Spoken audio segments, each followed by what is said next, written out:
to join the meeting longer can join us from YouTube as well. And to our friends who are joining us on YouTube, welcome to the session.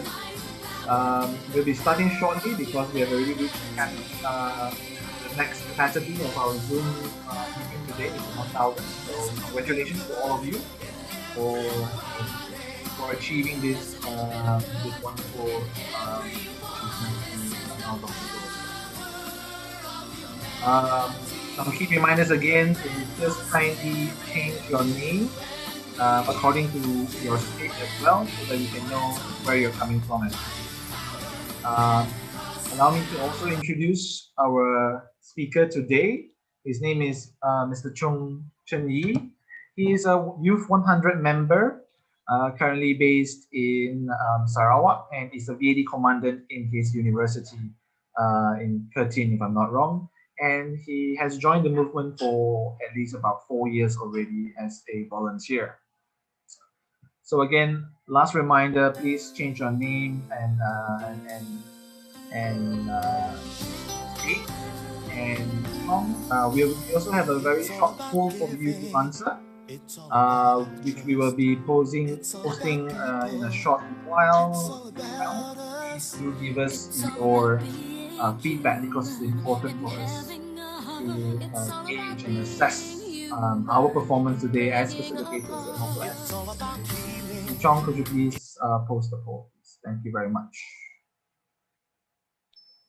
Yes, for all participants, you may now receive a poll for those joining from the Zoom. Okay, for those in the Zoom meeting room, you will see a pre-survey in progress.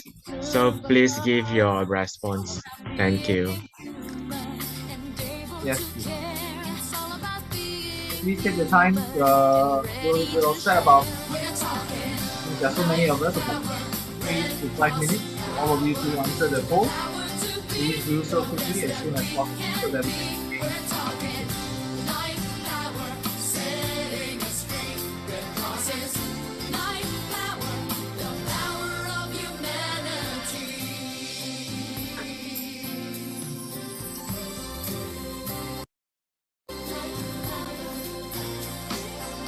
It's all about searching and opening doors. It's all about dreaming for those who dream no more. It's all about being human and being fair.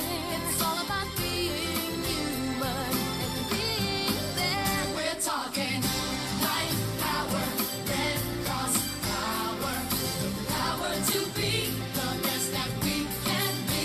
We're talking life power, setting us free. Red Cross is life power, the power of humanity.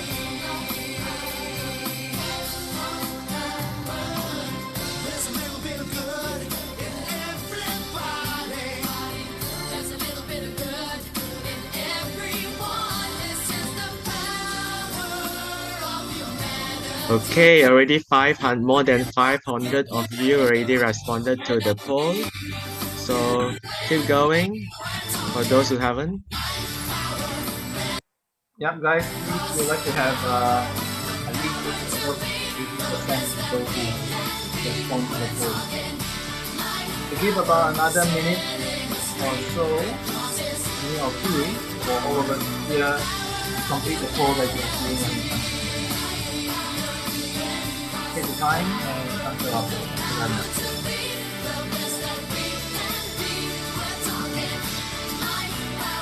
Facilitators, maybe you can help us and whoever is in the waiting room at the same time, you do this as well. Thank you, facilitators. Alright, we have almost reached 800. Come on guys, let's do it. Let's get at least 700 only. Let's try to get 800 if possible. Let's have at least 80% of people who are here today to respond before we proceed with our next. So, okay, I'll allow 1 more minute. So we'll stop at the 4-minute mark. So please, please, please give us your feedback, as it's very invaluable for us as well, for facilitators and representatives.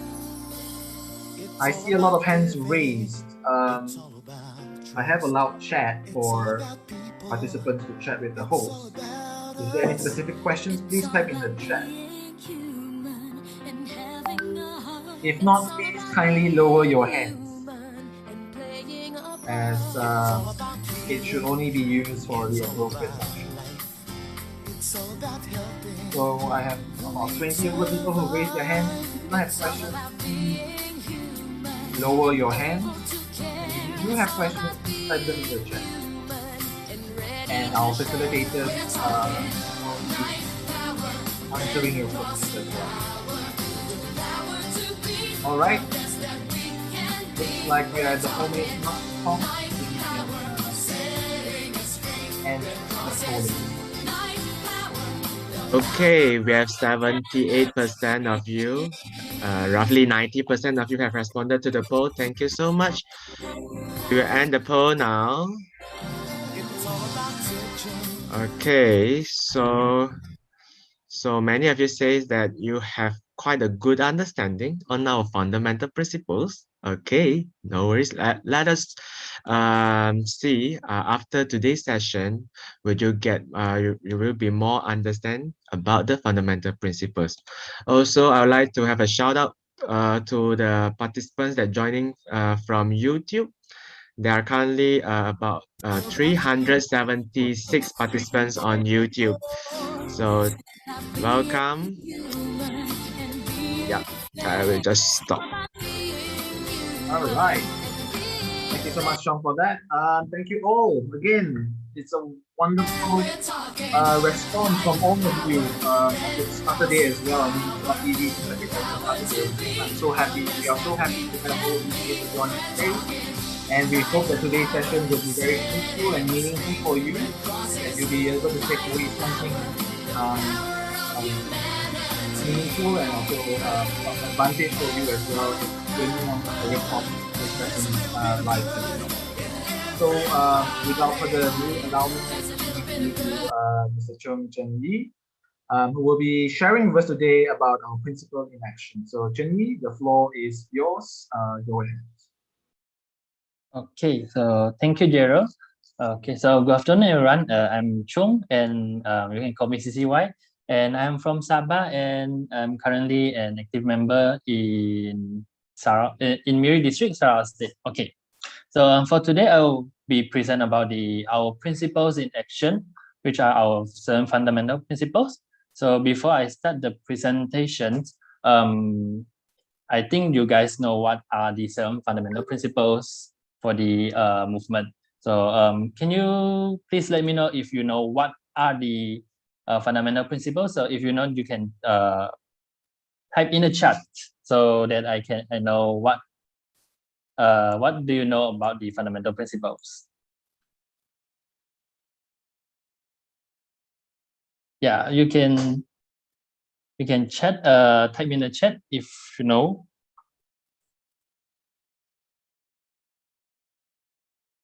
Okay. Okay, so without further delay, so we start our topic for today. Okay, so next slide. Okay, so this is our agenda for today. There will be 5 and with 4 section.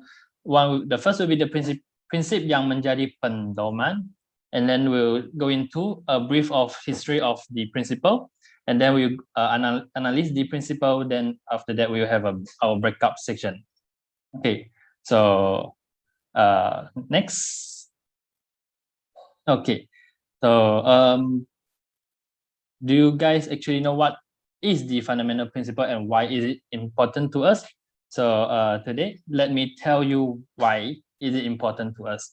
So the fundamental principle, humanity, kemanusiaan, impartiality, kesaksamaan, neutrality, keberkecualian, independence, kebebasan, voluntary service, hikmat sukarela, unity, bersatu, and the last, universality, kesejahteraan, are the core of the international Red Cross and Red Crescent movement, of approaching and helping people in need during armed conflict, natural disasters, and other emergencies.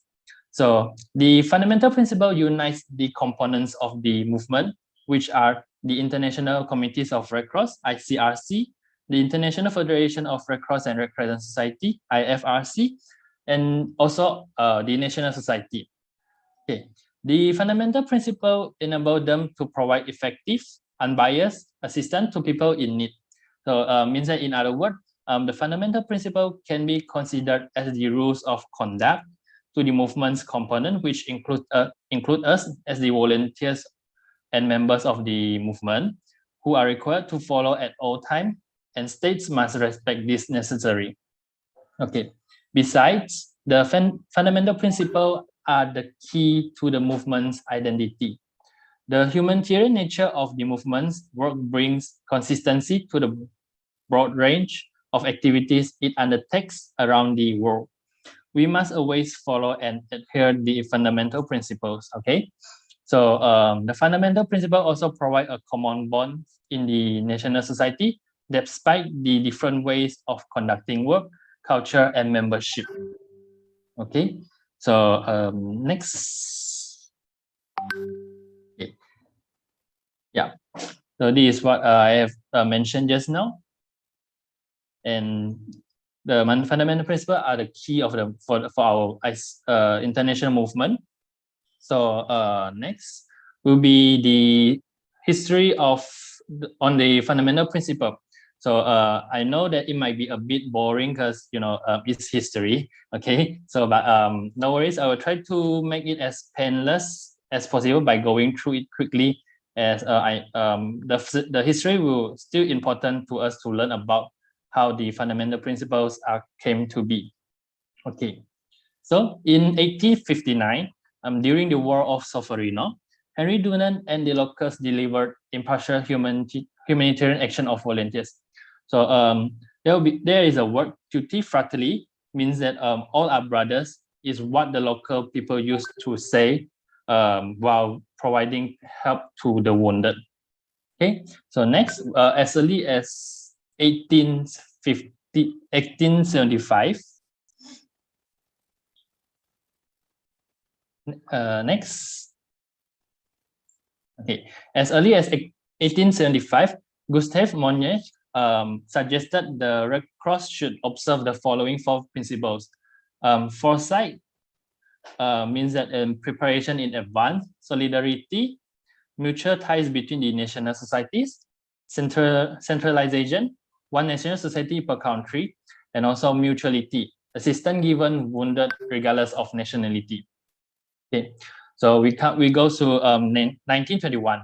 So the revised of statutes of the ICRC were modified and incorporate with the 4 fundamental principles as mentioned by Gustave Monnier in 1875 just now, which are the impartiality, kesaksamaan, independence, kebebasan from the politics, religious, and economy. So the third will be universality, kesejarahtaan of the movement. And lastly, equality, kesamaan of its member.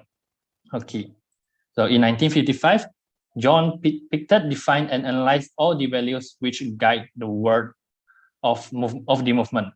He listed 17 principles into 2 categories, which are the basic one, the basic fundamental principle, which express the very reason for the movement's existence and inspired and influence all it does. The second one is the organic principles, which concern movement structure and how it works. Next will be okay. In 1965, the movement's 7 fundamental principles, as they stand today, were unanimously adopted in 1965 by the 20th International Conference of the Red Cross, which also decided that they should be solemnly read out at the opening of every international conference. So next, in 1986,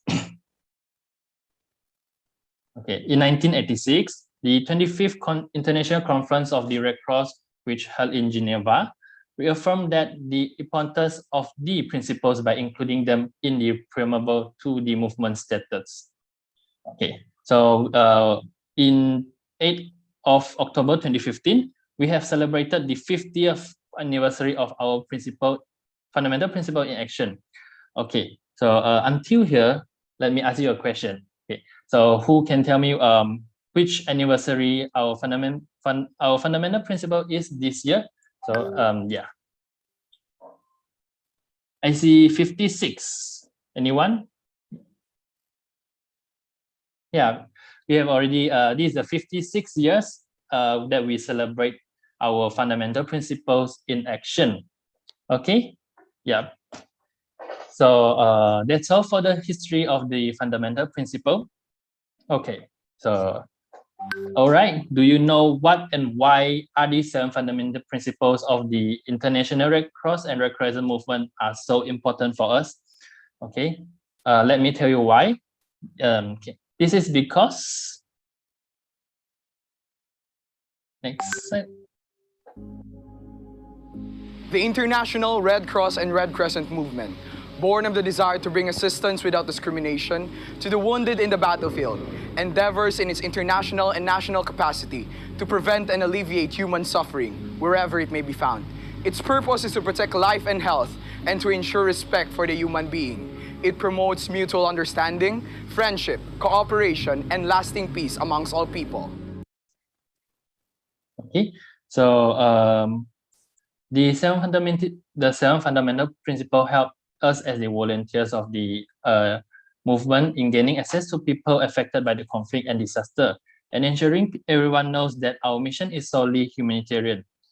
So they serve both as an inspiration, an ideal to strive for, and as practical steps to take to achieve that ideal either in times of peace, armed conflict, or natural disaster. They call on us to help those most in need first, regardless of their political affiliation, race, or religion. And they make this possible by providing guidance on the gaining the trust of people in all these circumstances. Okay. So from the video just now, we can know that the first fundamental principle is humanity, kemanusiaan. So dari video tadi, okay, kemanusiaan bermaksud pergerakan palang merah dan bulan sabit merah antara bangsa, dilahirkan dengan hasrat untuk memberikan bantuan tanpa diskriminasi kepada mereka yang cedera di medan pertempuran, berusaha dalam kapasiti antarabangsa dan kebangsaan untuk mencegah dan meringankan penderitaan manusia di mana ia wujud. Tujuannya adalah untuk melindungi nyawa dan kesihatan serta memastikan penghormatan terhadap manusia. Ia memupuk persefahaman, persahabatan, kerjasama, dan keamanan yang berkekalan dalam telang manusia. Okay, so this is the definition for the humanity. So based on the analysis of humanity, suffering is universal and requires a response where it cannot be met with indifference. Respect for human dignity is paramount in everything the movement does, as it implies helping and protecting others regardless of who they are or what they have done. Okay, so besides, by promoting the International Humanitarian Law, IHL, the movement protects the life and the health of every human being. The movement also prevents disaster and disease before it happens, and also undertakes life-saving activities, from first aid to the provision of food and shelter. So this show how we apply the fundamental of humanity. Okay, so when it comes to the text under humanity, okay, it recalls the origins of the movement, which is born of the desire to bring assistance without discrimination to the wounded on the battlefield. Okay, so based on the origins of the movement, the purposes of the movement are to protect life and health, to respect for the human being, and to promote mutual understanding, friendship, cooperation, and lasting peace amongst all peoples. Thus, the mission of the movement is to prevent and elevate human suffering wherever it may be found in the double dimension, which are the national and the international of the movement. Okay, so what are the consequences when the fundamental principle of humanity is violated?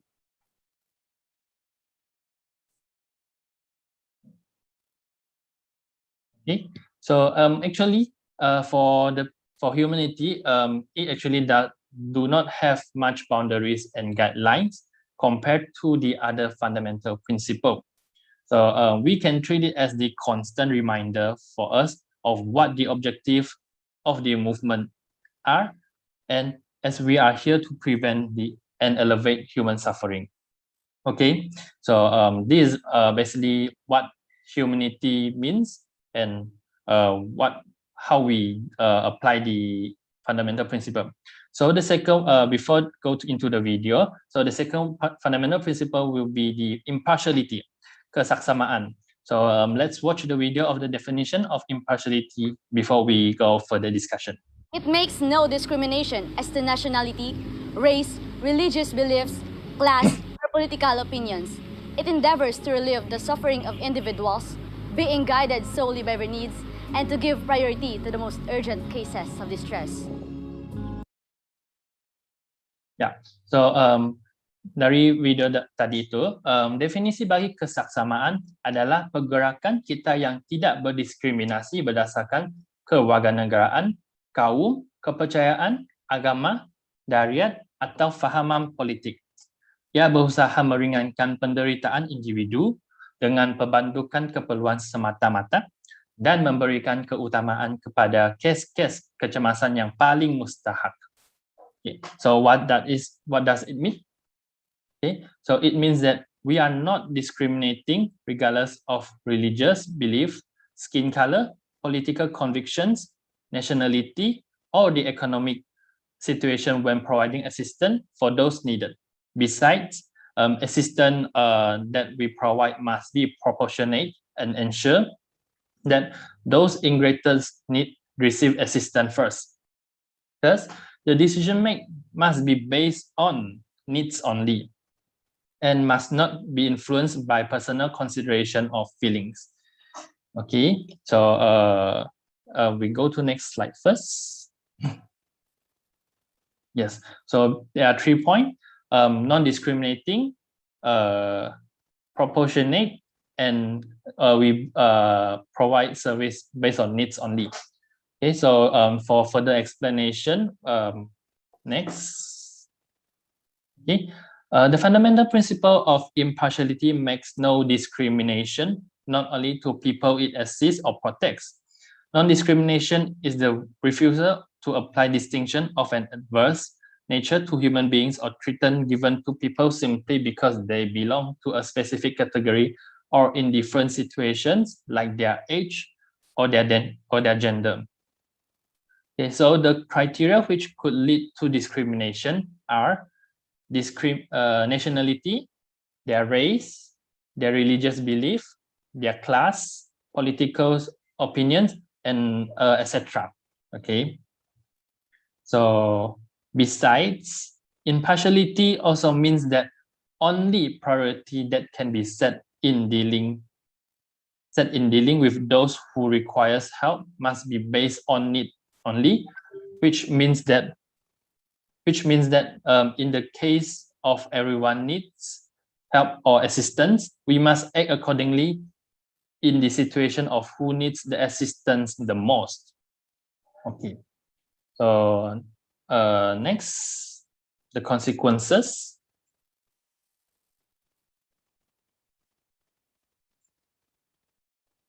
Okay, so for impartiality, the most important key point is non-discrimination of all aspects of the protection of human being.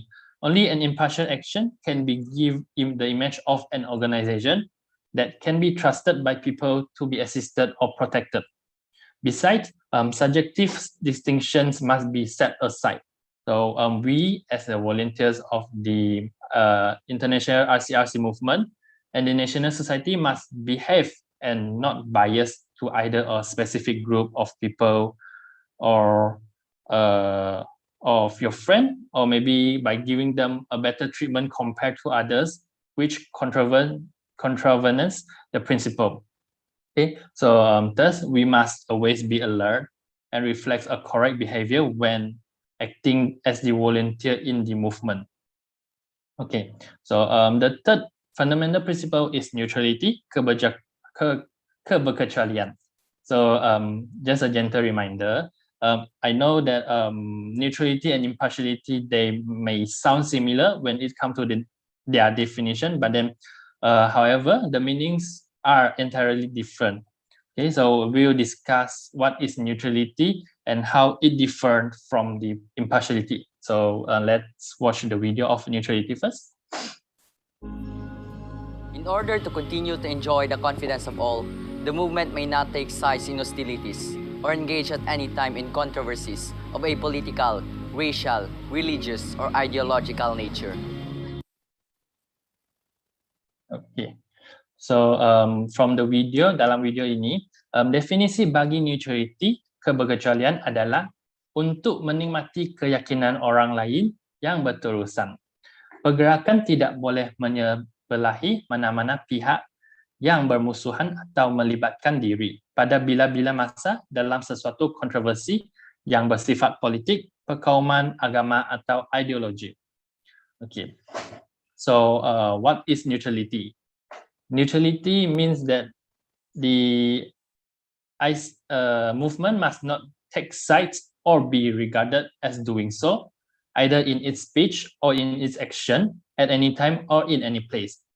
Neutrality enables us as a volunteer of the movement to maintain a dialogue with those involved in conflict or other situations of violence. Besides, this also enables us to assist civilians and wounded or detained fighters without constituting to interference in the conflict. So it is important that to build the reputation on the neutrality of the movement during peacetime to ensure every party have the confidence in the movement in any time. Okay, so next. Okay, next. Okay, so furthermore, the purpose of complying with the principle of neutrality is to enjoy the confidence of all, which allows us to act efficiently, not only during armed conflict, but in any time. So we as the volunteers of the movement, we are prohibited to take part in hostilities, engage in controversies of political, racial, religious, or ideological nature. Okay, so generally, neutrality is a state of mind.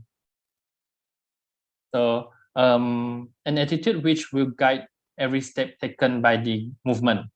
Neutrality implies not acting in a way that could facilitate the conduct of hostilities by any of the parties involved.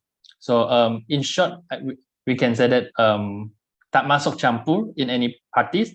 So the movement should never be seen as taking part in hostilities. So as a result of today's advancement in technology and communication, any violation of the principle of neutrality by a component of the movement can easily be shared around the world. And of course, this will affect the image of other components of the movement. So this principle should be taken in a global perspective. So until here, you might be confused between impartiality and neutrality. So to avoid confusion, I will explain more. So you just need to simply remember that impartiality is to have non-discrimination to anyone that we provide assistance solely based on needs only.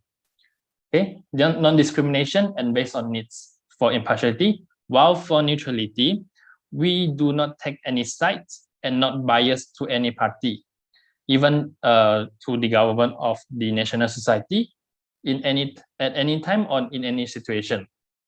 So impartiality means we non-discrimination and we provide assistance based on need. Neutrality, we don't take side and not bias. So you just need to remember these two key points to avoid confusion between these principles. Okay, so the next will be independence, fundamental principle of independence. So let's watch the video. The movement is independent. The national societies, while auxiliaries in the humanitarian services of their government and subject to the laws of their respective countries, must always maintain their autonomy so that they may be able at all times to act in accordance with the principles of the movement. Okay. So, pergerakan antarabangsa adalah bebas. Persatuan kebangsaan, walaupun berupa berauxiliary dalam perkhidmatan kemanusiaan, pihak kerajaan dan tertakluk kepada undang-undang negara masing-masing mestilah sentiasa mengekalkan autonominya supaya ia boleh bertindak pada setiap masa selaras dengan prinsip-prinsip pergerakan. Okay, so next. Okay, so under the premise of impartiality and neutrality, our movement is independent. So the national society of a country must retain their autonomy and make decisions accordingly as auxiliary and carry out the humanitarian works complementing the public authorities such as BOMBA, Welfare Department, Ministry of Health, and etc.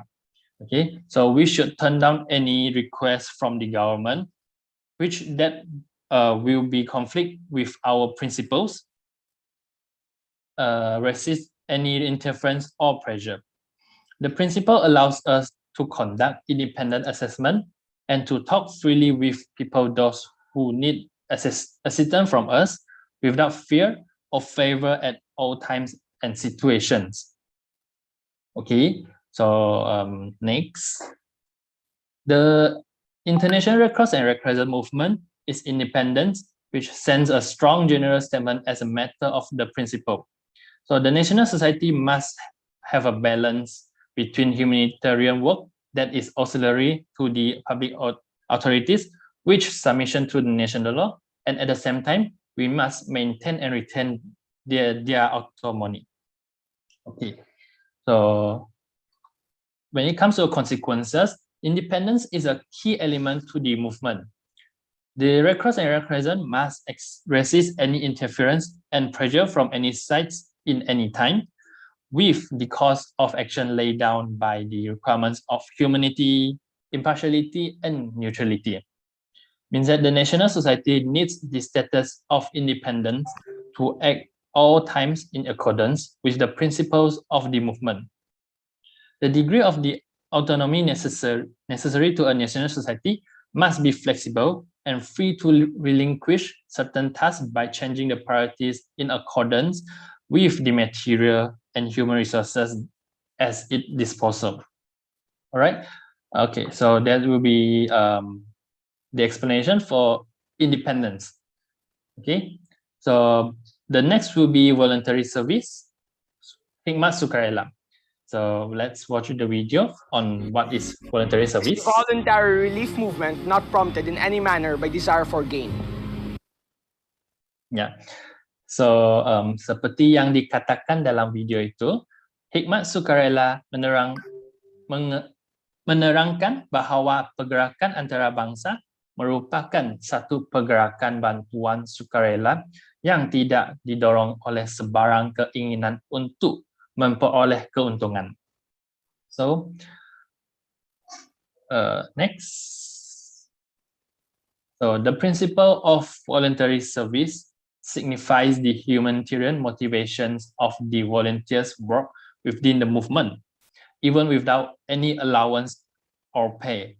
Okay, so the movement is unique in which the extensive network of Red Cross and Red Crescent volunteers desire to help and ensure those who are in need throughout the world receive assistance. It is a source of initiative and inspiration for many other humanitarian endeavors. At the same time, it provides invaluable information about the local context and the most appropriate way to help people in need. Okay, so this is because volunteers from the grassroots of the national society, and hence national society are rooted in the local communities, which allows the volunteers to strengthen and empower the local communities in a better and more efficient way. Okay, so to summarize, we can know that the International Red Cross and Red Crescent movement is a voluntary relief movement and not prompted in any manner by desire for gain, based on the fundamental principle of voluntary service. Means that we, as a volunteer or the member, when we carrying out any humanitarian work or maybe community service, we are not desire for any gain.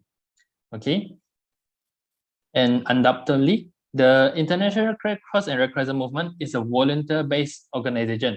So if we fail to recognize and maintain the value of voluntary service, we risk becoming bureaucratical. Okay, the consequences that are the organization will be losing touch with a vital source of motivation, inspiration, and initiative. Besides, the roots implanted to the local communities will be cut off, in which volunteers are hard to be in contact with human needs and enable it to meet them again. Okay, so this is the explanation for voluntary service. So the next fundamental principle is unity, bersatu. So what is the definition for unity? So let's watch the video. There can only be one Red Cross or one Red Crescent Society in any one country. It must be open to all. It must carry on its humanitarian work throughout its territory. Ya, so definisi bagi prinsip asas bersatu adalah hanya satu persatuan parang merah atau bulan sabit merah dalam sesebuah negara sahaja.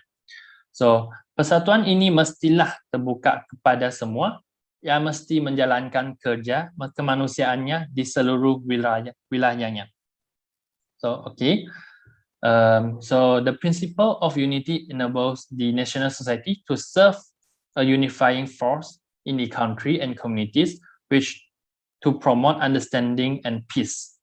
So it is mentioned that only one national society for each country. For instance, for Malaysia, there is only one national society, Malaysian Red Crescent Society, with branches in every state like Sabah, Sarawak, Selangor, Penang, Johor. Okay, but there is no such thing as Malaysian Red Cross or second Malaysian Red Crescent. So it means that only one national society in each country. Furthermore, the national society must conduct humanitarian activities throughout its entire territory, either in urban centers or remote rural areas. So it means that in any place, not only in the city, but also maybe in the kampung-kampung. Okay. So the national society must allow people from all different ethnic and social groups to join as volunteers, recruit staff and members of the governing board. Okay. The action is non-discriminating on the basis of race, gender, class, religion, political opinions, and etc. So there are mainly, three key points for the fundamental principles of unity. So first, there can be only one Red Cross or Red Crescent society in any one country. Second, a national society must be open to all. And the third, a national society must carry on its humanitarian work throughout its territory. So in details, a national society has to be active in all parts of the country. The principles of impartiality may well justify that which area needs assistance more, and hence more humanitarian activities are undertaken in that area. Okay. Besides, a national society could oppose the creation of other Red Cross or Red Crescent Society in its country. This is because they have an obligation to ensure that no more than one national society can be created within their territory if the national society is already recognized by its government based on the fundamental principle earlier. Okay. So under this premise, the national society has to open the membership to a broad base of population. Members from all ethnic, social, and other groups in the country has to be recruited to ensure better efficiency of its action. Of course, any discrimination against the members would be a violation of the principle of unity. Okay, so unity means only one national society in one country, and we are open to all. We are like we will not discriminate the race, gender, and religion belief. And yes, we open to all of the members and the national. Yeah. So the last fundamental principle will be universality, kesejahteraan. So before we go in deeper on the explanation, so let's watch the video first.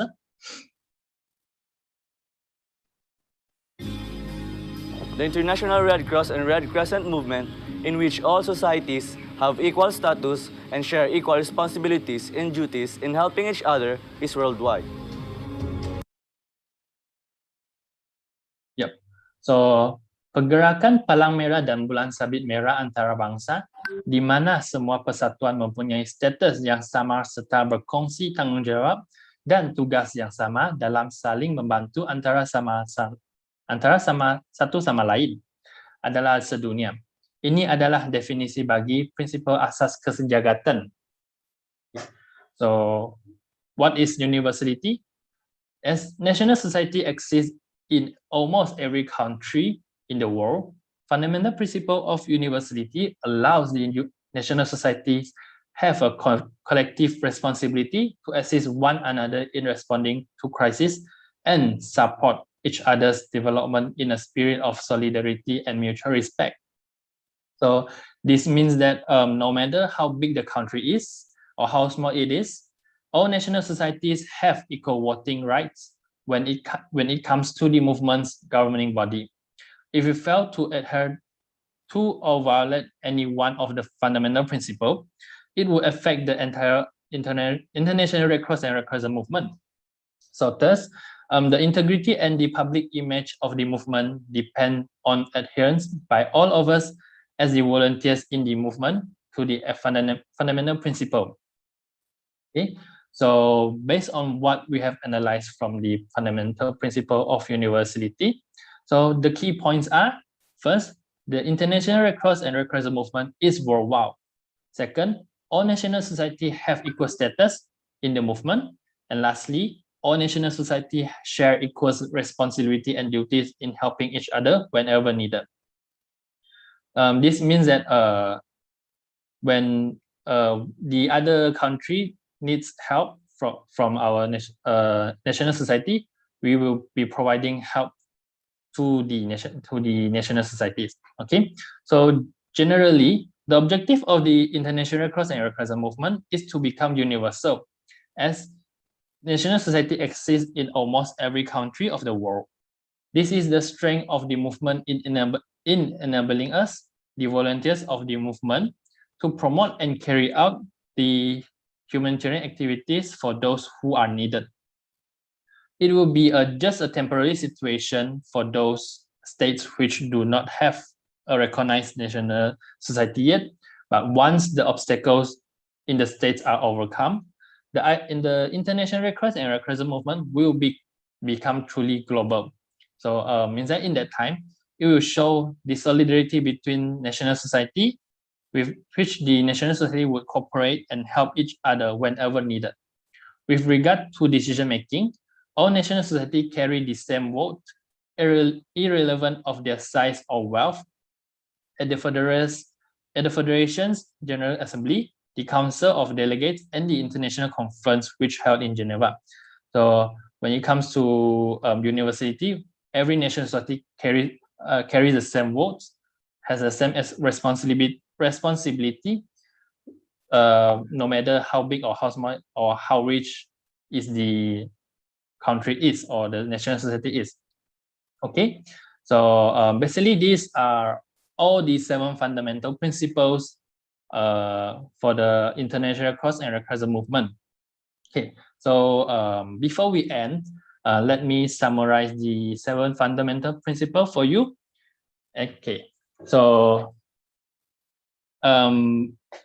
for your better understanding and better remember on the fundamental principle, so I have a tips for you. Okay, you just need to remember hini vuvu, HINIVUU, HINIVUU. So means H is humanity, kemanusiaan, which is our mission. I, impartiality, kesaksamaan, while N stand for neutrality, keberkecualiaan.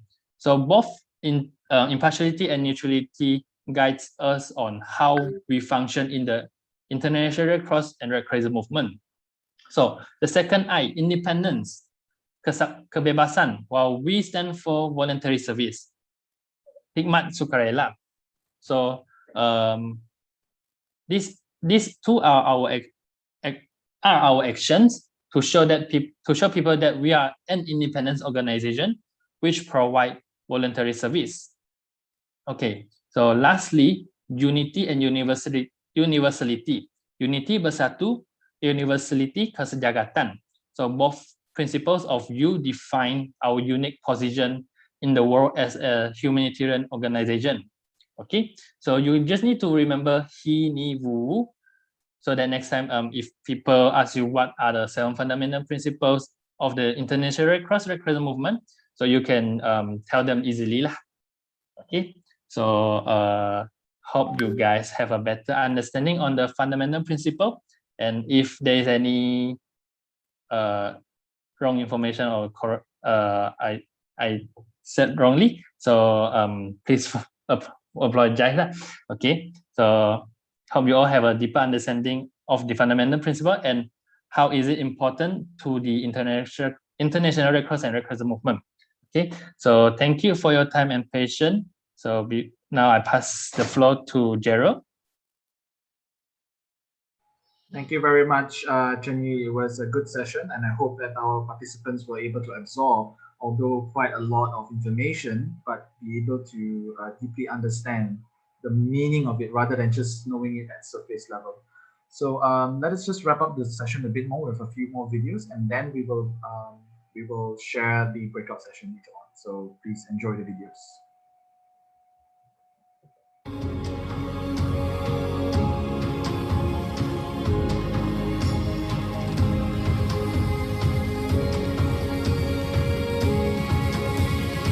And these are the 7 fundamental principles of the International Red Cross and Red Crescent movement.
All right, guys.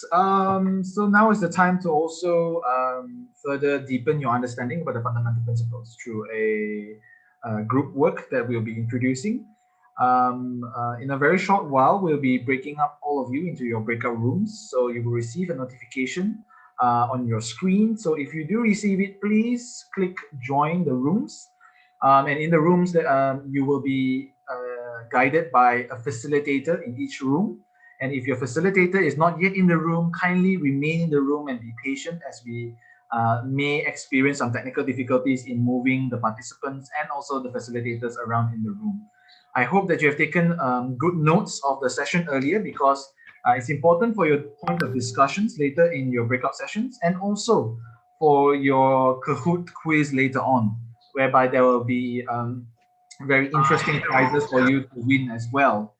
Money prizes, vouchers to win during your Kahoot quiz. So I hope you actually paid your utmost attention during the sessions.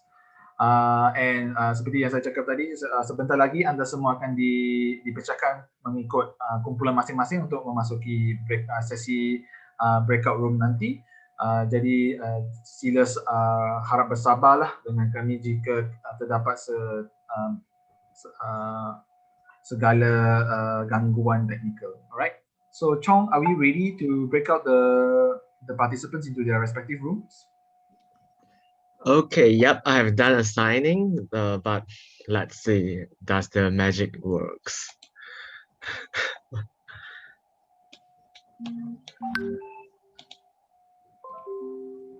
Gerald, if you can try, you can access to the breakout list that I already assigned, right? No, I cannot see. Is it assigned manually? No. So I need to, then we will have to go with. I still cannot open all rooms. Then how many rooms do we need again, Chong? We need 15. Okay, then I will just create 15 rooms lah, without assignment. Maybe mine will be better connection.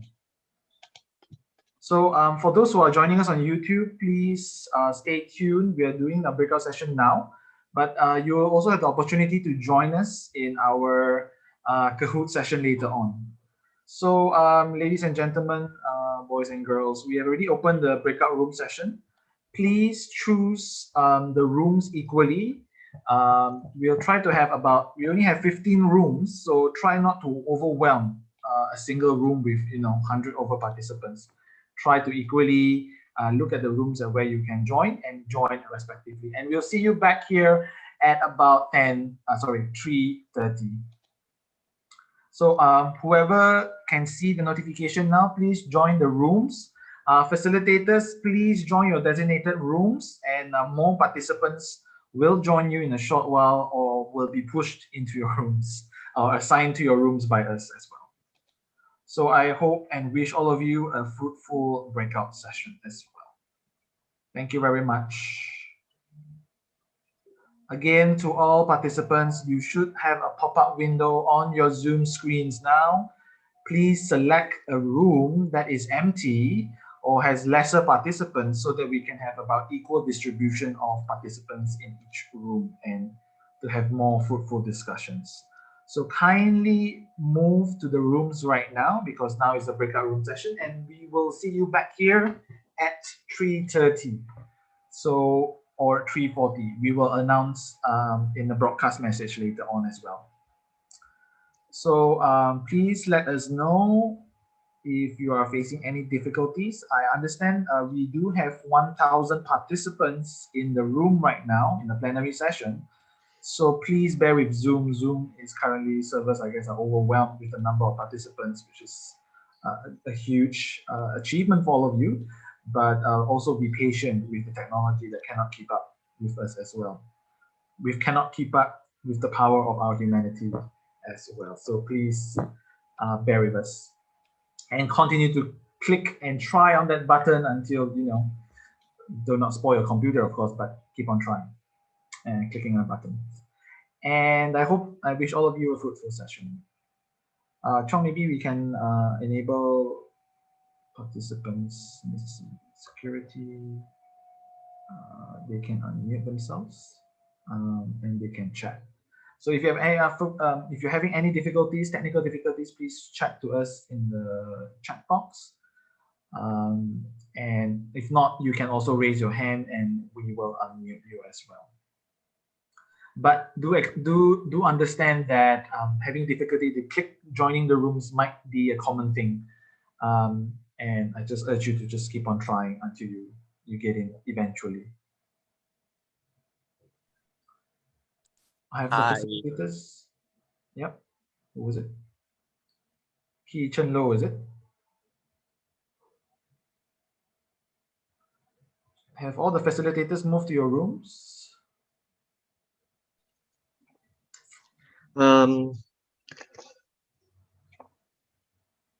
Can you hear me?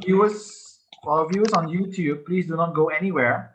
Most likely we will have a session here in the plenary session as well, which you will be able to at least view, if not participate, because you're not in the Zoom. For the rest of you, please continue to try to join. There's still about 350 over people in the plenary session. So I hope that all of you will be able to move into the rooms. If not, don't worry. If you're still experiencing technical difficulties at 3 o'clock, we'll give 5 more minutes for you to try. At 3 o'clock, we will begin our session here in the plenary session as a contingency as well. Chong, you wanted to say something? Facilitators, there are still a lot of facilitators in the plenary, so please find the breakout button and go to your designated room. Yeah. Or click any rooms and let us know if once you've been able to access it, and then we can swap around the facilitators' room numbers. Medharsh, I see your hand raised. Is there any issues? Do you want to unmute yourself? I'm asking you to unmute right now. And Yoshini, what issue are you facing? Sherilyn, I have sent you to breakout room. Do you receive? No. Can you try to Which join? one? Which one? You let me know. Sherilyn, you go to room 15. Okay. Jing-Ying, room 14. Imran, room 13. Chen-Yi, room 12. Nick Nelson, is it Nick Nelson here? No, okay. Johnson still here. I see Hafiz still here. So, guys, please try to join our room. Andrew, you are room number 2. Please go to your room. Hafiz, room number 9. Johnson, room number 7. Imran, 13. Jing-Ying, 14. Jing-Yang, 6. Yoshini, you are not the facilitator, right? Yoshini, you are raising your hand. Is there any issue?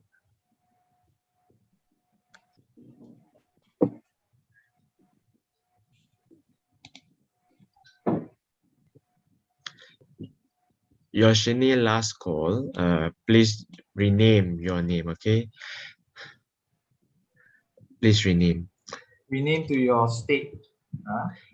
Irfan, room number 4, can you join?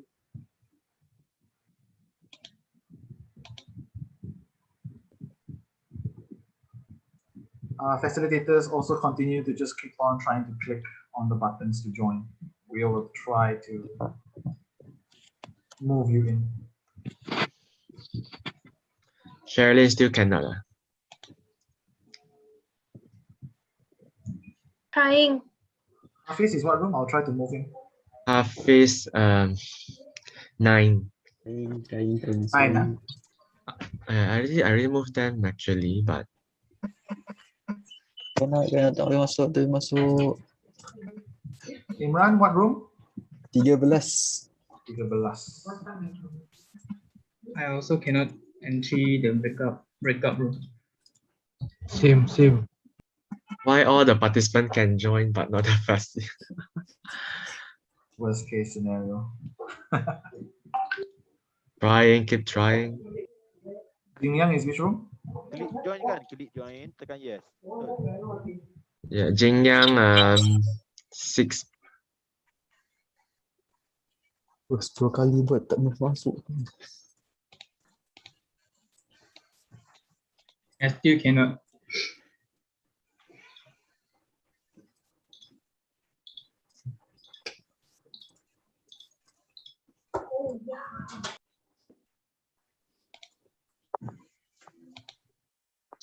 I can join room 12 also.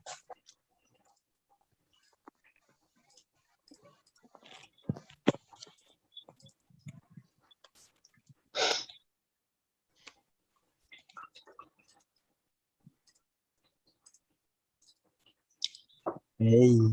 Keep trying. I've sent a message to all the rooms to be patient.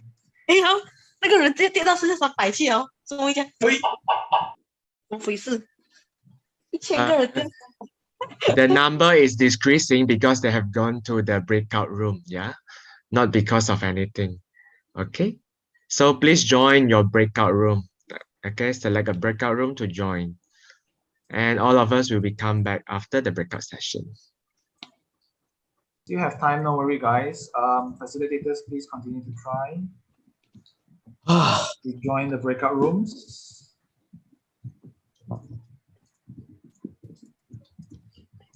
Be patient with your internet and Zoom. Still cannot.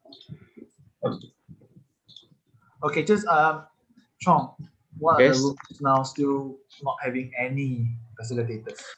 We just scramble as long as facilitators can join any rooms, then we'll just move it around at least. Maybe sometimes it's also got to do with, I don't know. But they can't even enter any room. That's the problem. So they tried every room already, is it? Is it possible that host enter the room, like helping all those things? Yes. Wait.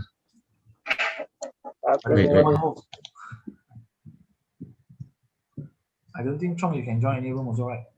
I can join, but what I want to do and join. Room number 1, Afifa, is Afifa still here? No, I don't see Afifa's name. Okay, I will go in and see. I will join the room and see. I'm go to Jin Yang's room. Jin Yang is 13, right, Jin Yang? No.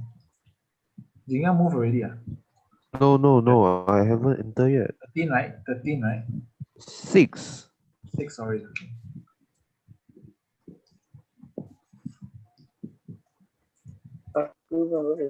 I think we can settle ourselves. Maybe Gerald, if you want to start your sessions, then you can start here. I am still doing the logistics. So, how many people do we have here?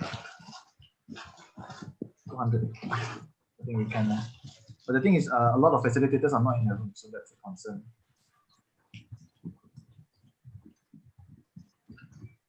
Hafiz, what room number are you in? Number 9. No notification also. I tried, but you cannot join.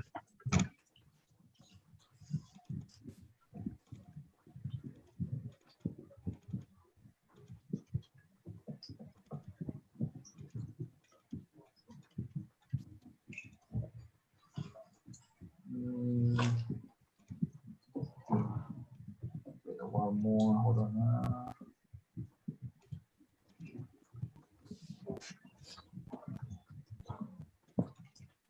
Yeah, guys, I do see in your chat, please. There is no assigned room numbers. Just join for the participants. You can join whatever rooms you would like to. We were asking the facilitators because the facilitators are supposed to join a particular room.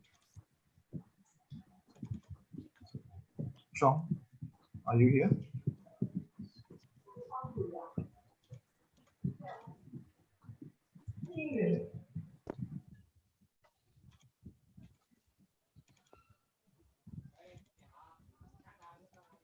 Sean is not back, is it?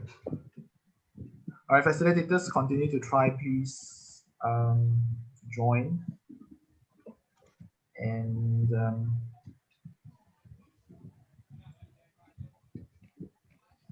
Jenny, you want to lead this session here? I'll still need to try to move people though.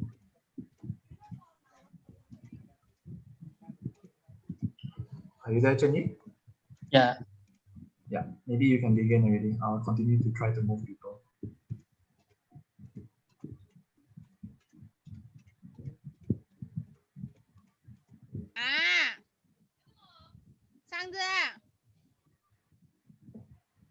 Kindly mute yourself if you're not speaking also, yeah?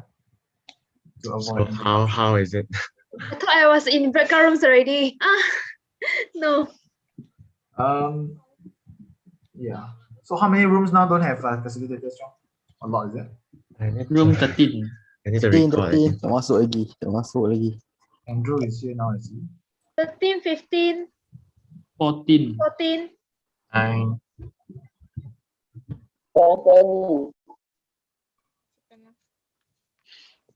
11.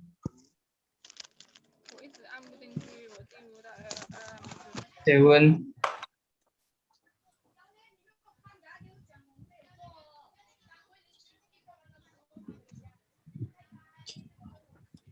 A lot. Sorry to speak, but can the host, because I see there are still 200 to 300 people non-assigned group yet. Maybe you assign the others who haven't joined in the breakout room first, then you assign the FASI.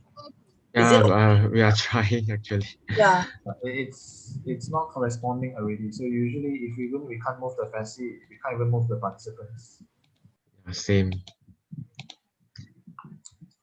Never mind, I think I will just go to find all which room don't have, then we close the room and then we do the session in the plenary. So any facilitator here, you all can just start first while we're trying to move still.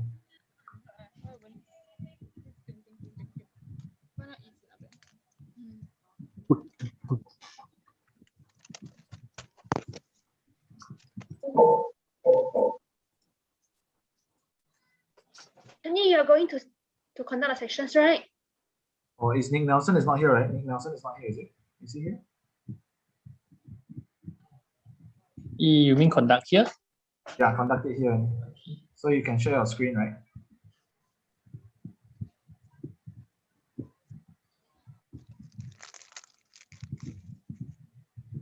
Again, guys, apologies for the technical difficulties. Our numbers literally broke Zoom, so it's not working.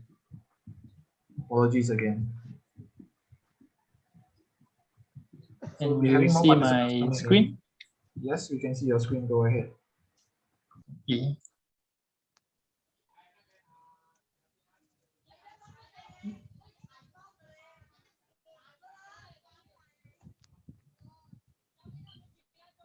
So, so for those who are still here, maybe we can start for this section. Okay, so this will be there will be few scenarios to let you to ask for your opinions, like what do you think we as the national society, the volunteer of the national society to, to act and how we respond to the scenario lah. Okay, so there will be no right or wrong. There will be no right or wrong answer. So yeah, you can just raise out your opinion on the scenarios. Okay, so in case you forgot what are those fundamental principles, so this is the fundamental principles. Okay, so for scenario 1, let's come to the first scenario first. Okay, so the scenario is, in recent years, your country has seen increasing violence between the main ethnic group, means 80% of the population, and a minority group, 10% of the population.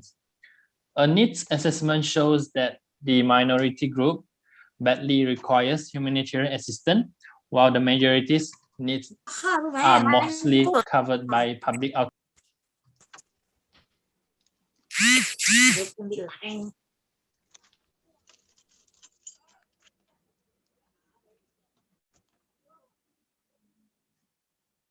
Is Chenyi Are you there? Chenyi dropped out.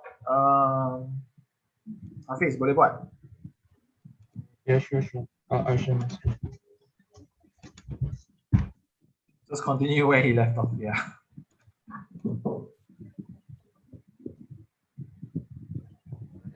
So good evening, everyone. Today we'll be doing some activities, which is on ethical dilemmas. And basically, this activity is we're going to discuss on few scenarios, and we're going to try to come up with a conclusion on which fundamental principles the situation or the scenario relates to. So the instruction is read the following situations and decide whether you deem them to be acceptable actions or unacceptable actions. You may need more information to make your decisions. So note down in the final column what assumptions you made in order to answer the question.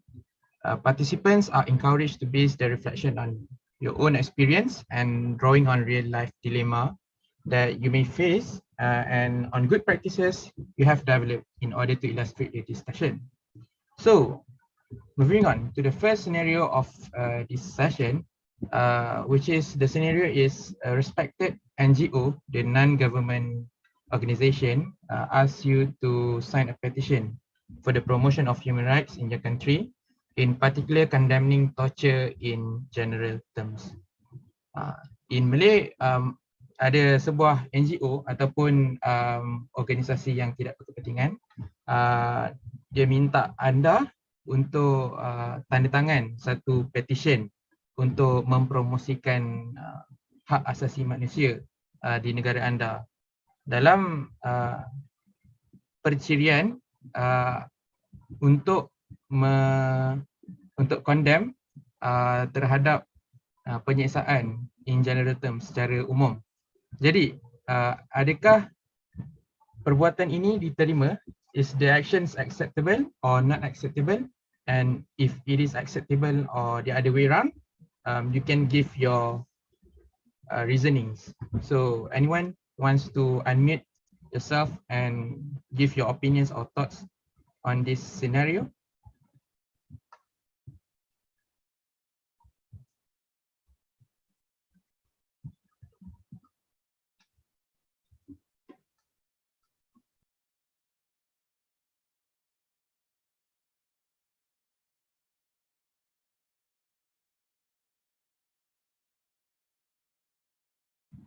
Guys, did you all understand the questions? Okay, I see an answer. Hafiz, in the chat. You can also check. Yeah. Okay, but maybe for this session, I encourage all of you to maybe raise your hand and tell us the answer because we would like to hear a bit more from you. So if you could do that. I see earlier Wong Se Hong from Johor. Acceptable because it's for human rights. Why is it acceptable for human rights? Can you unmute yourself? Yes. Yeah, so you say it's an acceptable action. Why do you think so? Because it's for to condemn this torture is for like human rights. So it's how do I say? What principle do you think it's linked for? Because the torture is not a good thing, and we should promote the human rights, right? Okay, thank you. Hafiz, do you see anyone else you would like to call out? Or do you see any interesting answers? Anyone else? If you guys have any opinions on this scenario. So from the chat section, we can see that most of the participants answered acceptable because no human should experience sadness and pain, which is correct. But bear in mind, in this session, there is no right or wrong answers. So you can point out anything that you feel suitable based on the fundamental principles that we have learned. Ada yang bagi pendapat tentang aktiviti human untuk penyiksaan manusia, condemning torture in general terms adalah tidak berkemanusiaan. Betul juga. And other opinions also said about because no one should bear torture, which is true. Everyone should be given their equal access to the human rights, and by having the Red Cross and Red Crescent movement to support this notion, in order to preserve the human rights is actually a very crucial thing in this movement. Anyone else? If you guys want to unmute your mic and point out any opinions, please feel free to do so. You may unmute your mic and introduce yourself. Gerald, can you see anyone raising their hands?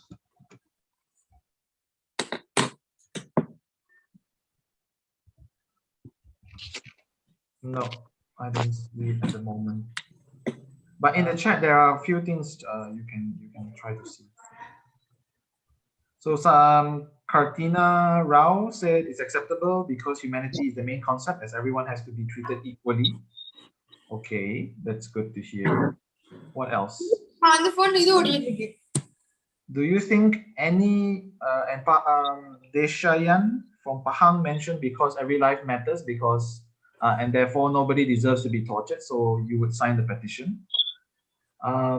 What about those? So everyone in general says it's an acceptable action to do, is it? Could there be any principle that may prohibit us? Okay, Muhammad Amir said not acceptable because it's not balanced. Amir, can you maybe elaborate further on your point? Amir from Pahang, Muhammad Amir from Pahang.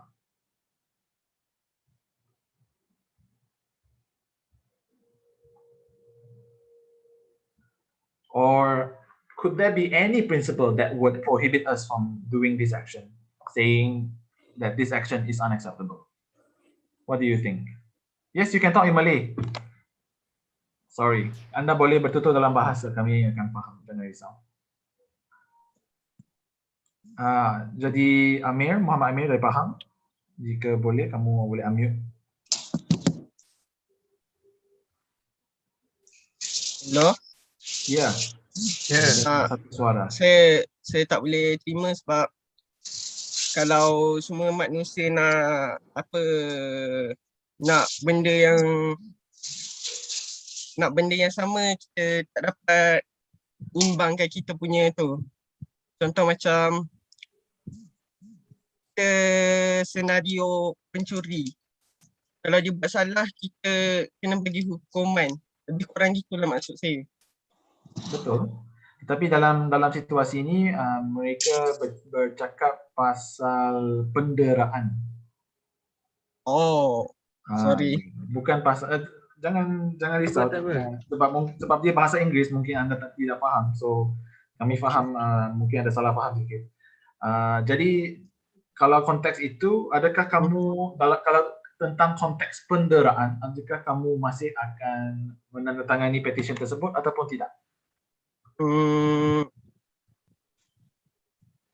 Boleh saya tanya tak? Apa maksud konteks penderaan kat semua warga umur ke macam mana?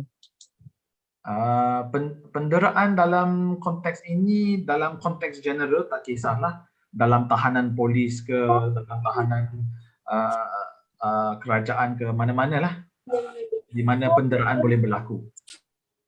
Oh, okay. Jawapan saya boleh terima lah. Boleh terima, okay. Sir, can I? Yes, please. I don't see your hand and I don't see. Okay, oh yeah, sorry, I cannot see. Kirtiga, is it? Okay, Kirtiga, please go ahead.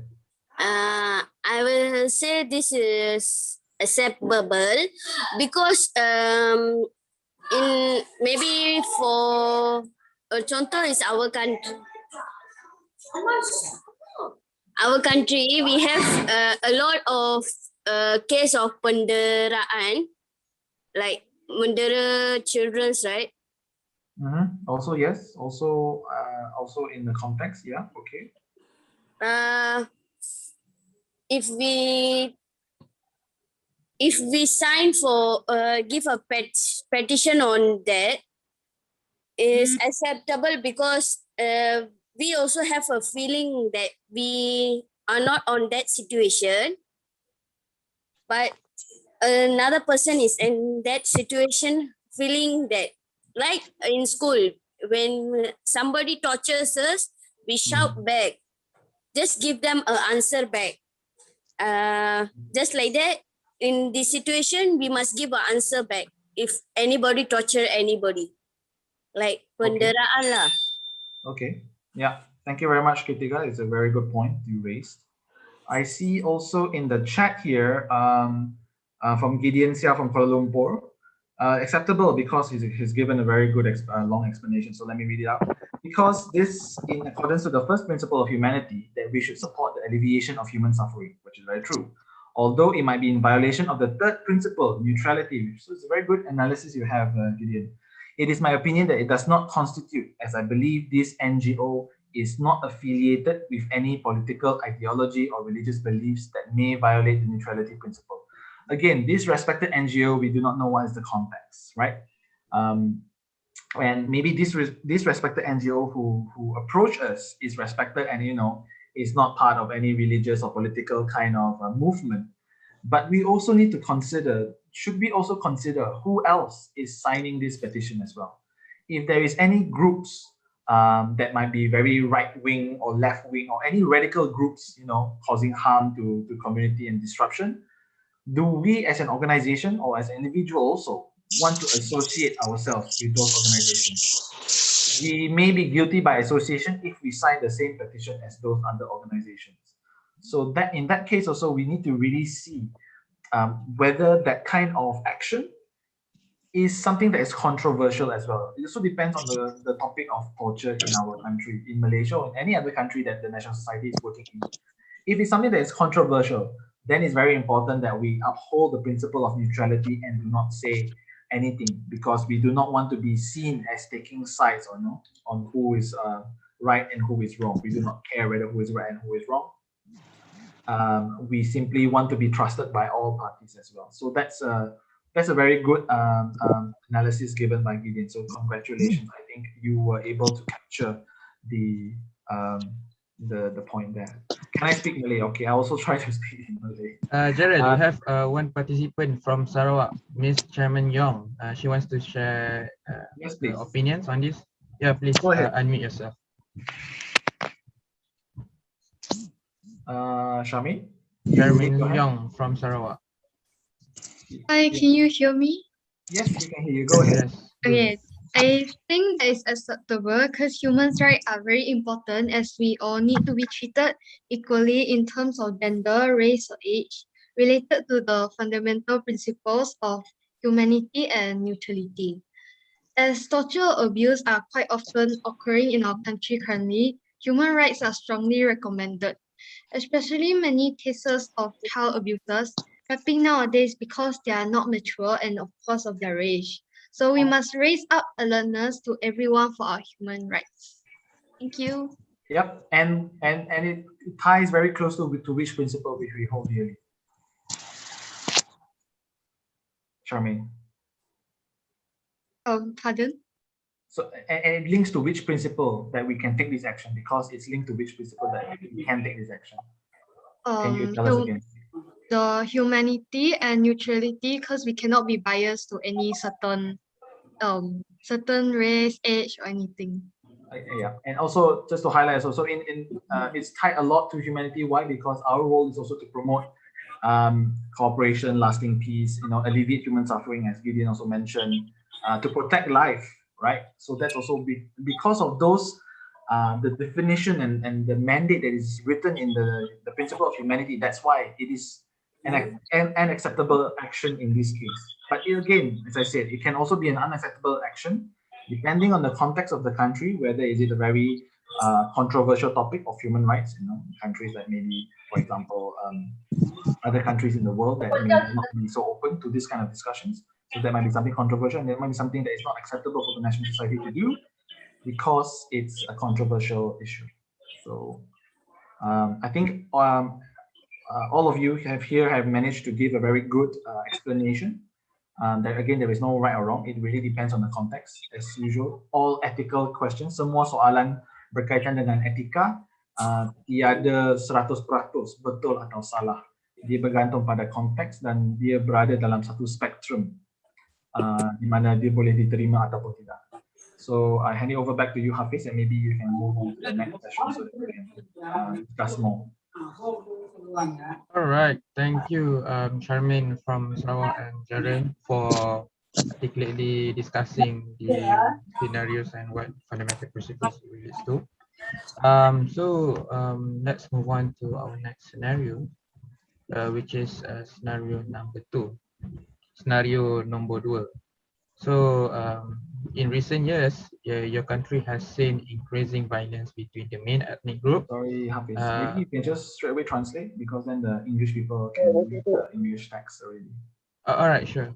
So, dalam senario 2, dalam beberapa tahun yang lepas, negara anda telah melihat peningkatan dalam kes keganasan di antara etnik utama, which is iaitu 80% daripada keseluruhan population, dan grup minoriti ataupun golongan minoriti iaitu 10% daripada populasi.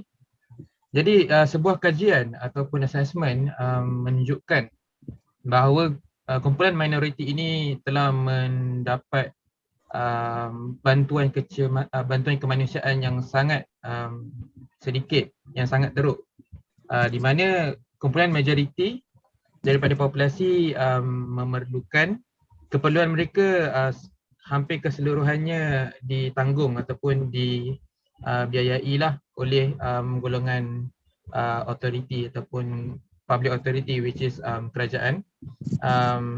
Namun dalam usaha untuk mengelakkan daripada kita mencampur adukkan ataupun membatu apikan antara kedua-dua belah pihak ini, operation manager ataupun pengarah operasi anda mencadangkan kepada anda yang national society ataupun satuan kebangsaan anda untuk menghantar bantuan secara equally, secara sama antara kedua-dua komuniti. Maksudnya tadi kita lihat golongan yang majoriti ni dia dapat bantuan lagi banyak daripada golongan minoriti. Jadi telah timbul isu lah di mana keperluan mereka terjejas dan golongan majoriti yang banyak dapat bantuan. Jadi dekat sini situasi dia, operation manager ataupun pengarah operasi mencadangkan supaya national society kita menghantar bantuan secara equally, secara sekata kepada kedua-dua komuniti minoriti dan majoriti. Jadi dalam senario ini, adakah tindakan ini diterima ataupun tidak diterima, dan jika ya, mengapa? So ya, tindakannya di sini adalah bolehkah kita memberi bantuan secara sama rata kepada dua-dua golongan ataupun kedua-dua komuniti ini? Sila angkat tangan. Okay, saya sudah lihat beberapa. Hafiz, would you like to call them in? Ya, dekat sini kita dapat lihat Awangku Zuhairi daripada Sarawak. Ada sebarang pandangan terhadap senario ini? Yes. Can you guys hear me? Yes. Yes, we can. Silakan. All right. Regarding the scenario, which is providing equally aid to both communities, which is the majority and the minority, well, I believe that it is not acceptable. Even though regarding to our principle, the fundamental principle of our national society, which is neutrality as well as neutrality and equality. But when we look at the context, right, we see that the majority, the main ethnic group, most of their welfare are covered by public authorities, which is by the government. Therefore, meanwhile, for the minority group, who are somewhat doesn't have those services by the government, needs to provide more aid compared to the main ethnic group, because the most people who are affected by this scenario are the minority. So if we were to give equal aids to both communities, it will just over time exhaust the funds of the national society that they will deliver, and by the end of the day, it will not improve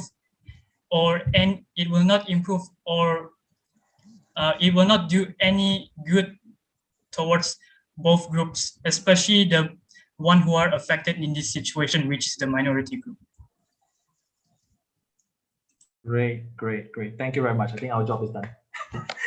No, it was a very good explanation, and I think it wasn't equality, but I think you meant impartiality. The two principles that were there, impartiality and neutrality, not taking sides, but also being able to explain your action because of the needs assessment that you have carried out, that the National Society has carried out. That's why you decided, I'm helping party or the minority group more. All right, but just a question back to you, Awang. Does that mean that we do not help the majority at all? Well, in this context, if we can provide some aid to majority depending on the situation, but we believe that the minority needs to give more attention because the main ethnic group are being provided by the public authorities. Okay. So therefore, little aid must be given to the main ethnic group. So we should focus more on the minority group in this context. Great, thank you so much. So biarkan saya rumuskan dalam bahasa Melayu juga bagi semua penonton dalam yang lebih fasih dalam berbahasa Melayu. Saudara Awang tadi telah berhujah tentang situasi tindakan ini tidak boleh diterima kerana berdasarkan pada prinsip keberkecualian dan juga prinsip kesaksamaan kami. Kami sebagai satu gerakan di mana kami tidak menyebelahi mana-mana pihak, tidak boleh kesaksamaan dulu di mana terdapat keperluan yang lebih dalam golongan minoriti. Oleh sebab itu kami akan menolong lebih kepada golongan yang memerlukan, iaitu golongan minoriti di mana kebanyakan keperluan harian mereka tidak dapat disokong oleh kerajaan tempatan atau kerajaan secara menyeluruh. Dan juga tapi ini tidak bermaksud bahawa kami tidak langsung menolong golongan majoriti, sebab walaupun kebanyakan keperluan golongan majoriti dipenuhi oleh pihak kerajaan, terdapat juga kekurangan yang ada di mana persatuan kebangsaan ataupun sukarelawan yang ada patut memberi komplimen kepada benda yang kurang daripada pihak kerajaan juga. So berdasarkan prinsip keberkecualian, kami menolong semua pihak, tetapi berdasarkan kepada prinsip kesaksamaan, penolongan kami ataupun bantuan yang kami berikan dipandu oleh berdasarkan pada keperluan mereka juga. Jadi kami mungkin akan menolong sesetengah golongan lebih daripada golongan yang lain, bukan sebab kami mengambil pihak dalam sini ialah pertikaian ataupun dalam permusuhan, tetapi berdasarkan kepada keperluan. Alright, sebab kami bukan hanya nak jadi menyamaratakan, tidak mahu hanya nak sahaja dengan equality, tetapi dengan berequity, di mana penolongan patut diberikan supaya pendirian kedua-dua golongan tersebut adalah sama, bukan memberi bantuan yang sama. Kalau contohnya keadaan yang kelebihan pada golongan majoriti dan kekurangan pada golongan minoriti, kalau kita sama-sama memberi bantuan yang sama rata, dia akan naik, tetapi dia punya jurang masih tetap ada. Jadi tugas kami juga adalah untuk mengurangkan jurang tersebut supaya bantuan yang kami berikan adalah berequity. So I also saw another hand from Harold. Sorry for keeping you waiting too long. Would you like to unmute yourself and speak your mic? Harold, do you want to share any opinions on this scenario?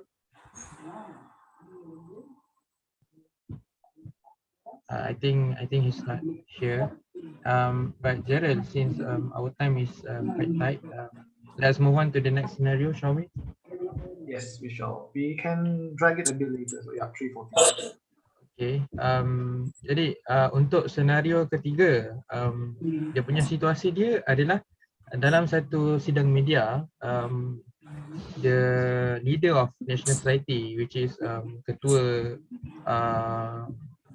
National Society Bulan Sabit Merah, mengatakan bahawa ia adalah satu kekejaman terhadap kemanusiaan. Red Cross ataupun Palang Merah condemn sekeras-kerasnya tindakan keganasan ini terhadap orang awam dan ia mestilah diberhentikan.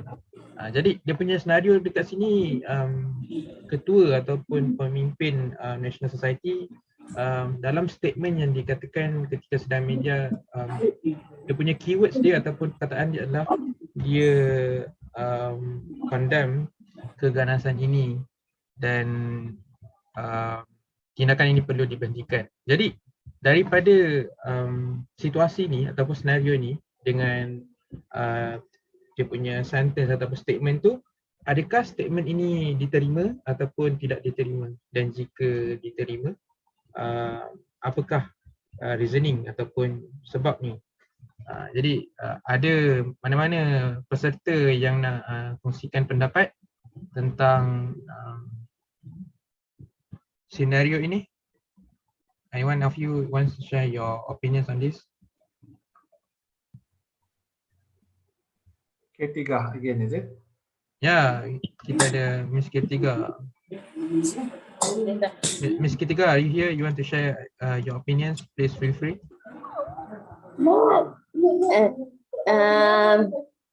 It's acceptable because humanity is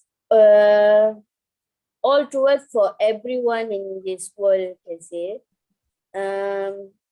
Melindungi nyawa, that means save lives is for everybody.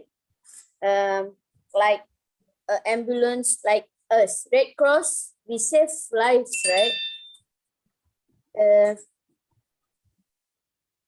We save lives, so we must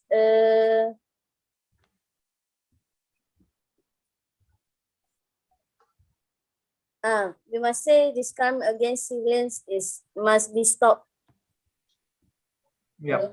Okay. Thank you very much for sharing. Anyone else have a different opinion? I see more in the comments, in the chat box, it's mostly acceptable to make this statement.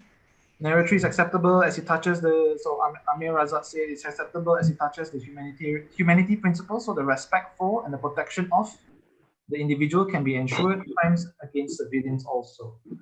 But what about if you think in a conflict context, right? I see Awang again. Would you like to unmute yourself? Right, can you guys hear me? Yes, you can. Go ahead. All right, so I would have to say not acceptable because based on this given scenario, it says that the National Society said that it is a crime against humanity. The Red Cross condemned this crime against civilian and it must be stopped. So we don't know any sort of context from the scenario. Therefore, to me, right, it's kind of biased to be actually saying that it's acceptable to say such statement without further investigation. Let's say, for example, a situation where Iran or the United States have been exploiting the people who are living in Iran with their conflicts, and then we condemn the United States of doing airstrikes upon Iran due to the fact that they want to solve the conflicts really fast and efficient. So by saying that as a national society, saying that we condemn the actions of the United States, yes, we might think that even though it is wrong to do airstrikes upon those people, but there's no other solution there's no other effective solution compared to stopping the insurgents back in Iran. So I believe that it is not acceptable mainly due to the fact that there's no much context regarding the statement given by the National Society. So if you don't know much of the context of the National Society, it's quite biased to say it's acceptable without any further investigation of the situation. Yeah, thank you so much for sharing that. To some extent, that's quite right. In this case, the scenario given here, situasi yang diterangkan di sini tidak cukup maklumat lagi. Dia boleh diterima ataupun tidak bergantung kepada informasi yang sedia ada. So salah satu benda yang kita patut pertimbangkan dulu, consider is if this situation, this crime or this action that was inhumane, that is considered as a crime against humanity, is done in a conflict situation, your answers might be very different from if it's in a peacetime situation as well. If it's in a conflict situation, you will need to see how this statement will be viewed or perceived by all parties.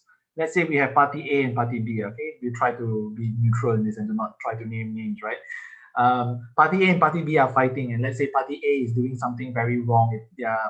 They're intentionally targeting, civilians. They are killing women and children, so on and so forth. And if this is something that is in a conflict situation, can we straight away make this personal statement, this media statement? Can you quickly type in the chat? Do you think you can quickly, that you would just issue this media statement that, we condemn this action and, and it must be stopped? Any thoughts in the chat? Would you do that? I don't see any answers in the chat. Definitely yes. Okay. Cannot. All right. I see both. All right. In this case, giving a media statement preemptively, letting know your stance to the public is not valued by someone, right? So let's say if my friend, I'm not happy with this person, right? And then I tell everyone, this person is a bad person. Do you think that you as that friend would be happy to listen to that?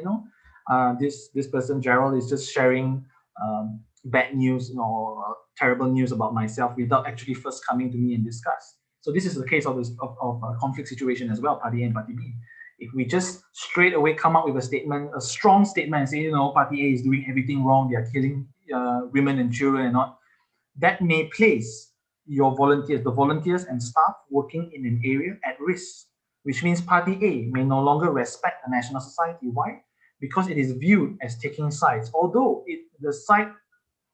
the action may be justifiable, but have we, adakah kami sudah mencari peluang-peluang yang lain untuk berdialog dengan parti yang membuat kesalahan dulu?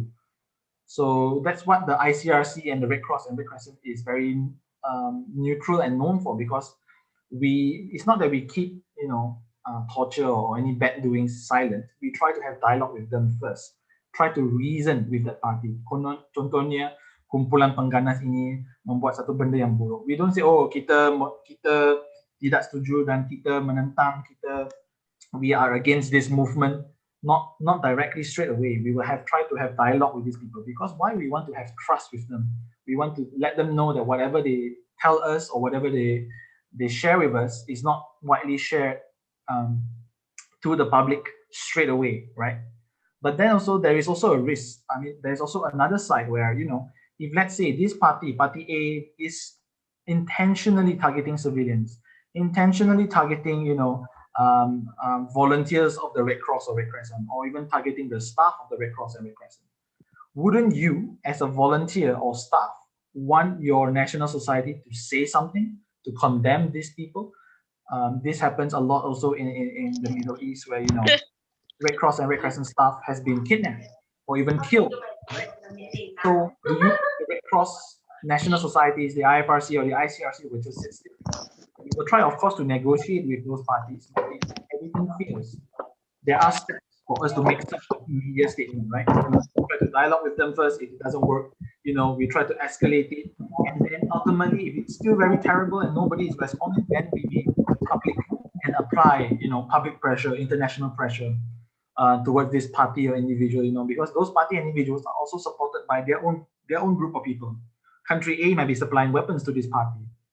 And if, let's say, the Red Cross says, this party A is very bad, is torturing people and is violating the international humanitarian law, then that country who's supporting this party might be hesitant to affiliate themselves. Why? Because it's very bad public relations. It paints that country in a bad light as well. So again, these are all situations that you need to consider. Is depending on the context. So I would say you will need more information before you say it's an acceptable or unacceptable action.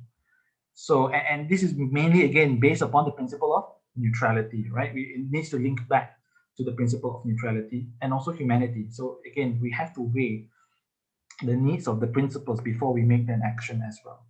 So our time is up. Thank you all for participating. I'm sorry I never get to read all of the comments here, but I've seen some very good comments. All of you are towards the right path. I'm sure we are closing our rooms right now. And so congratulations, give a round of applause to all of you who typed and contributed to book, Kirtiga and Awang and a few of you who spoke earlier. Thank you for sharing your thoughts and opinions. I'm really pleased to see that the session was not done. You guys were able to articulate your reasons. Anda semua dapat memberikan justifikasi dan reasoning yang kuat untuk mempertahankan jawapan Anda juga. So ini menunjukkan Anda betul-betul memahami dan mengilhamkan prinsip-prinsip kami yang telah kami sampaikan. Bukan hanya sekadar prinsip kami sesuatu benda yang sukar difahami, yang berada tinggi di atas langit seperti rukun negara ataupun sebenarnya prinsip-prinsip kami mempunyai unsur-unsur yang sangat praktikal dalam operasi, dalam kerja harian Palang Merah dan Bulan Sabit Merah Malaysia dan juga dalam kehidupan seharian kami supaya kami dapat mewujudkan sesuatu hidup yang lebih aman, yang lebih damai, yang lebih bertoleransi, yang lebih tiada diskriminasi, right? Because racial discrimination, you know, it's a big thing. Gender equality is also a big thing. There's so many issues, and if you actually follow the principles in our real lives as well, in our everyday lives, it can make the world a better place as well. So that's my final take on that as well. So again, thank you everyone. We are closing the breakout room sessions right now. And thank you Hafiz also for trying to step in earlier. We are trying to close the room, so please have a break, take a 5-minute break. We are trying to get everyone to come back into the plenary session. So please bear with us as we are trying to close the breakout rooms. Thank you. So please take a break. You can go to the toilet, have a drink. Do not leave the session yet, yeah? We still have a few things left to do, which is one is your Kahoot. It's very important. We'll be sharing with you the attendance link. I know everyone is very impatient and wanting the attendance link. Please bear with us. The attendance link will be shared towards the end of the session today. You have a Kahoot quiz where you can win prizes for vouchers from our sponsor, Outpost Uniforms. You'll be able to purchase accessories, uniform accessories, and also uniform shirts and pants and t-shirts with the vouchers that you will receive as a prize today as well. A reminder that teachers who are in the group, you should not be participating in the quiz. So please, the quiz is only for the school students. So I hope that you can have a look at the quiz, but please do not participate it because it may interrupt with the numbering or the placement of the winners as well. For YouTube viewers, thank you so much for still continuing to stay with us. Please bear with us as we get everyone back into the plenary session. Again, the same things we're gonna be sharing the links for attendance for you in YouTube, and also you'll be able to participate in the quiz and stand a chance to win prizes. The prizes there are 5 prizes to begin with now. First to 5th position. The first position will be given 30 ringgit voucher. Second will be 25. Third will be 20. Fourth will be 15, and the 5th will be a 10 ringgit voucher for you to use and spend. As many schools are going back to reopening, and we will anticipate co-curricular activities to begin later or middle part of this year. So you can use these vouchers to purchase whatever you need to go back to school. and be prepared. So please stay with us and bear with us as well. And we will also be sharing the attendance link later on. So I see a lot of questions. Kehadiran link, attendance link. Yes, we will share it with you. Please be patient. We will share with you later towards the end of the session. So for now, take some rest, take a 2-minute break, grab a cup of water, go to the toilet if you need to, and we will begin shortly again as well. All right. All right. So yes, I got a question. We both share one phone. How is about the quiz? The quiz, you will need to try to borrow your family member's phone to join, or not. You only have one chance to win instead of two. You know. Only one people answer the quiz or what? Yeah, you need to have two phones if you are two persons there. Okay. So, yeah. So try to borrow your mom, your dad, your cousin, your brother, your sister, whoever's at home. Just tell them I need it for like maybe 10 minutes, 20 minutes. Yeah, we got our mom's phone here. We try to enter the link. Yeah. So it's not yet. Don't worry. We will tell you how to join it later. Yeah. So please just get ready with your mobile devices. Same goes for the rest of you. Alright. Sediakan alat-alat peranti anda yang lain jika anda perlu telefon bimbit ataupun tablet untuk menyertai dalam kuis nanti, kuis Kahoot nanti supaya anda mungkin boleh memenangi voucher tunai quiz untuk Outpost Uniform. So let me just share my screen.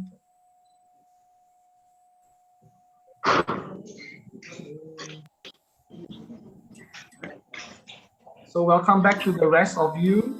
I hope that you had some fruitful session. I apologize once again for the technical difficulties. Our attendance today has broken Zoom. Zoom is not able to handle the power of the Red Cross and Red Crescent movement here, especially in Malaysia. Woohoo! That's good. So we'll try to overcome those issues again in the future. So for those who just came back, welcome back. Again, please be patient. We will be sharing the attendance link and whatever information you need later on. Please stay. We have about 9:50, so let's wait for a few more people, I guess. Confirm that our breakout room is completely closed. So, yes. Gerald, I think you can already share the Kahoot so that you can enter the Kahoot. So Chong, we are actually most of them come back already. Yeah. The poll first, Chong. Oh, sorry. Poll first. Yeah.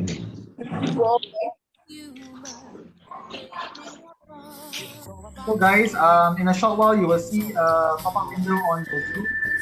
Another and post survey question to gauge the level of understanding that you have received today. We want to see what it is, and to be able to assess our performance as well, whether we have done a good job or not. So please, I encourage all of you to take some time to fill up the questionnaire that we've shared again,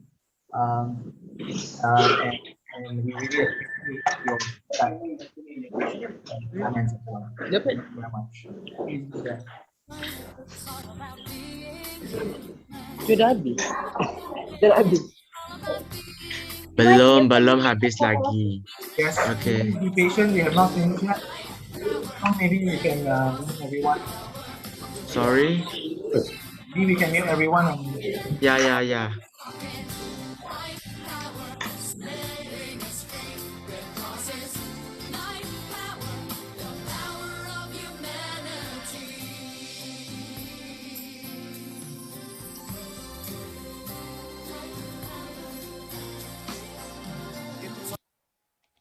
Certificates, attendance links will be shared later on. Please be patient. Let us finish this post survey. We only have 500 respondents right now. I'll give it up to 3 minutes for us to complete it. Come on, guys, just quickly answer the quiz. Sorry, the survey that is in front of you on your Zoom screen right now. You're sharing the link for the. So we have a few minutes more to go. We have the Facebook screen. Share the attendance link and we'll take pictures.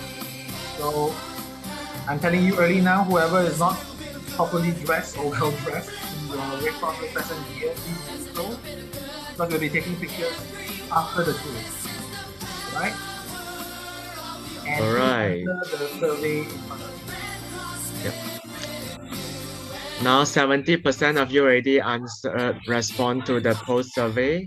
Please continue if you haven't complete yet. And just a reminder again, the attendance link, okay, the attendance form will be only shared after the Kahoot quiz. Okay, so please stay until the end of the session.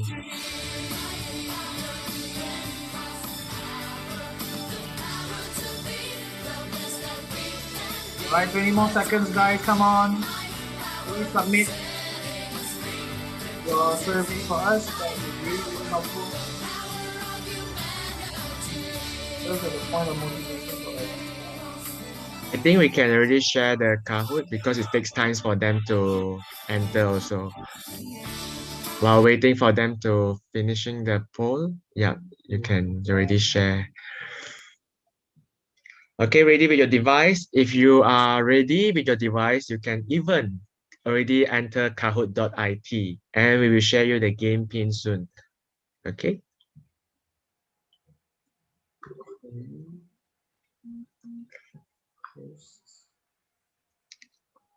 Please bear with me as I'm setting up the questions. Please click the show question and answers. Yeah. All right.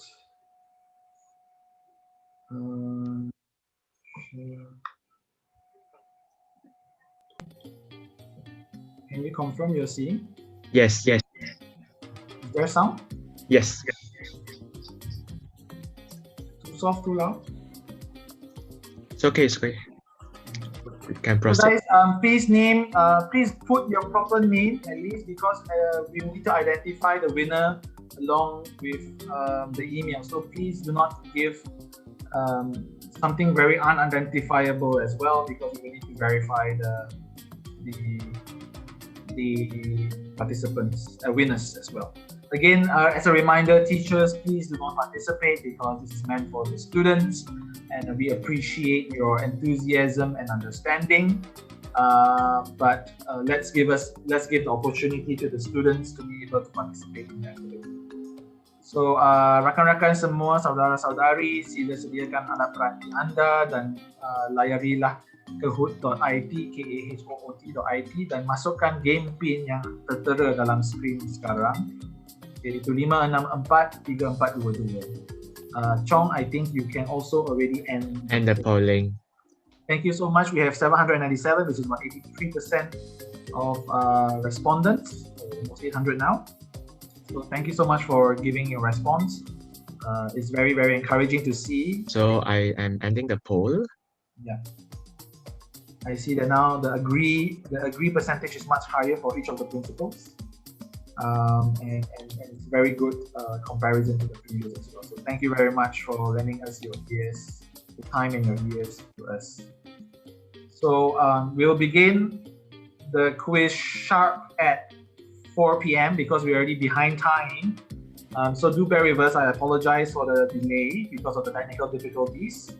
But we will be we'll be starting the Kahoot quiz at 4 p.m. sharp. You have 2 more minutes.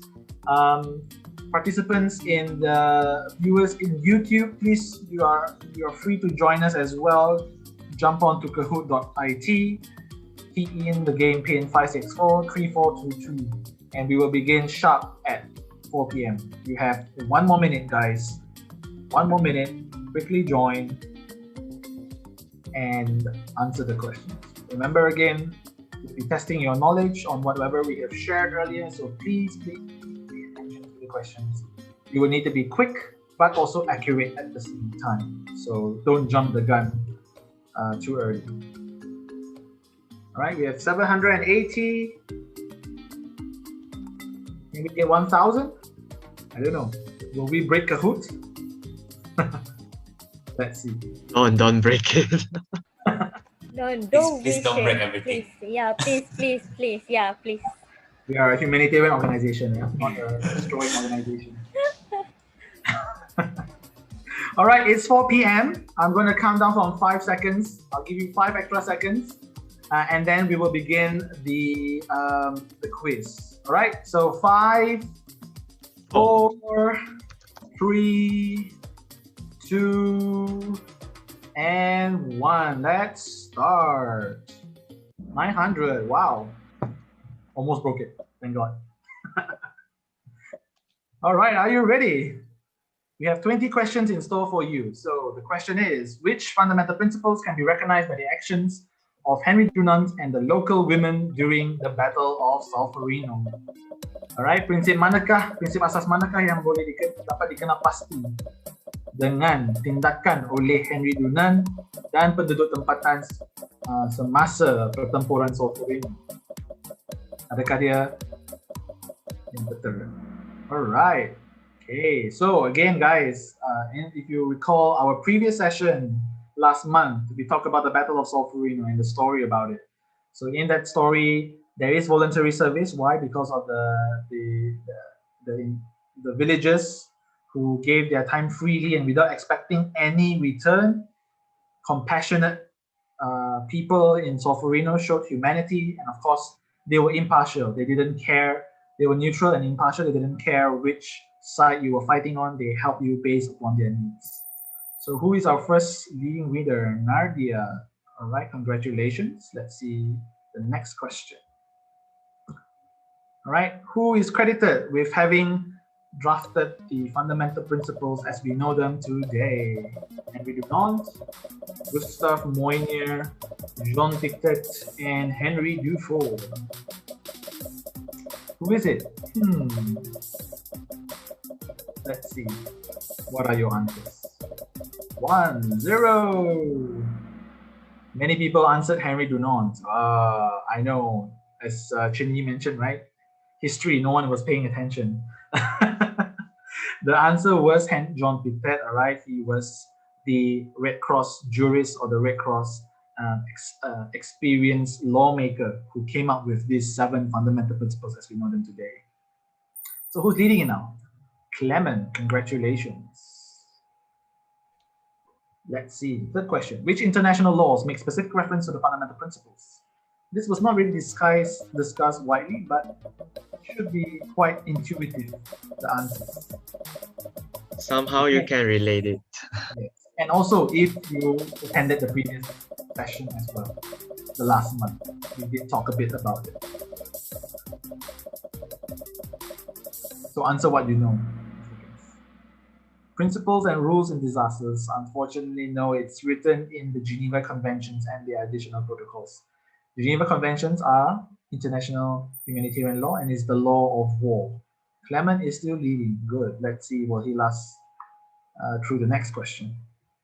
Which fundamental principles requires national societies to have a diverse membership? Again, this is about the definitions. Please recall. Which definition for this? 8, 7, 6, 5, 4, 3, 2, 1. Wow, it's pretty evenly distributed. All right, it's in the principle of unity. Why? There can only be one Red Cross, right? And it must be open to all. All right, because there's only one in one country, so it must be open to everyone. It cannot be just a particular group of people. So that again to recall the principle of unity. Clement, congratulations! Wow, I'm impressed. Next, which fundamental principle defines the mission of the Red Cross and Red Crescent? Universality, partiality, humanity, and neutrality. For those who are still thinking, you only have 5 seconds left, so I guess Mini, mo? Oh, 1,000 answers. Oh my goodness. We've broken the record. All right. And most of you answered humanity, exactly, because that is our main mission. We are a humanitarian organization. Our main mission is humanity, to deliver humanity. Grace is second in running. Wow. Okay, let's see. Next question, number 6. What process will be required if the fundamental principles or the definitions were to be altered? Remember again, which body was the body that created the fundamental principles? That same body has the power to alter or amend the principles. This part again is during the history content. So, wow, okay. Yeah, because I guess this is the only one that says Red Cross and Red Crescent movement, right?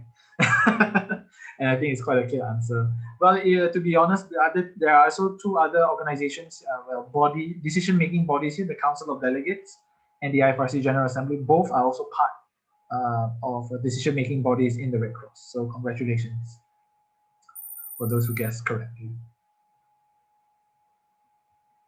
Next, number 7, which element is not included in the principle of universality? All parts of the movement are equal. Universal health coverage. We have a duty to help one another in the movement.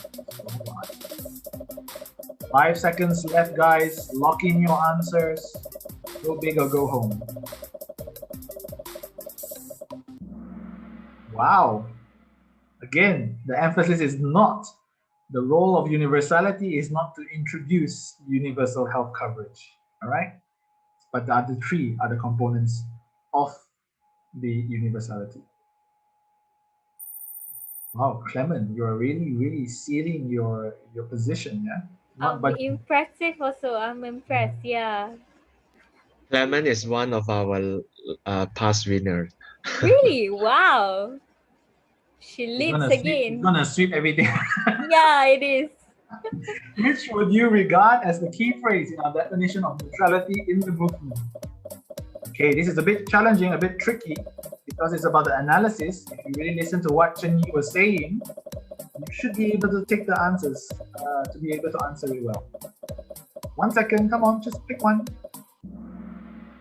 Do not take sides. So the key phrase actually is in order to enjoy the confidence of all.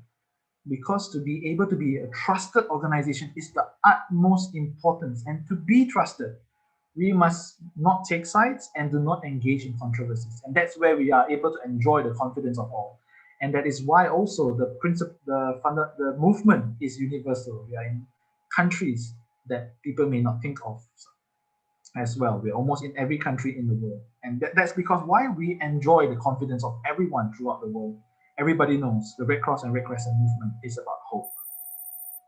Ooh, just as we mentioned, Grace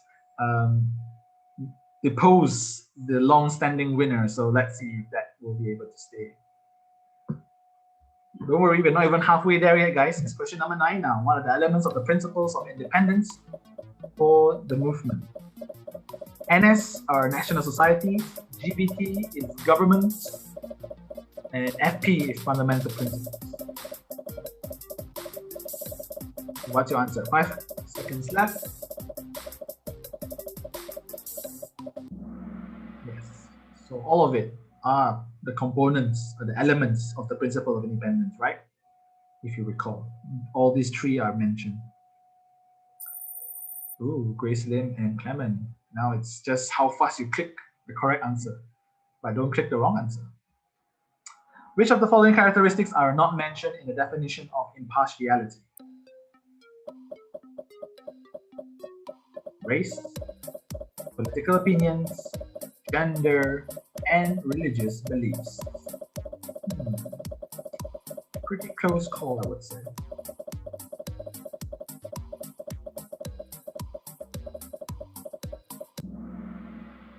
Political opinions, no, unfortunately, the characteristic of gender is not mentioned in the principle of impartiality, because we may distinguish gender or sex because these category requires different kinds of needs.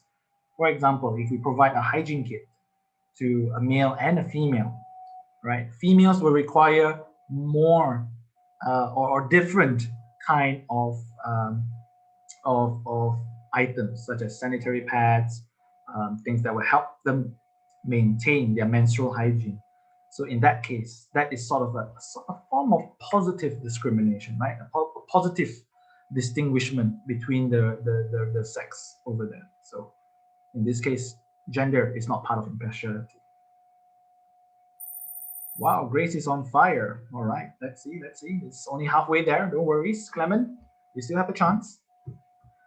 What principles, in addition to humanity, are represented in the scenario below? It's a bit small, so let me read.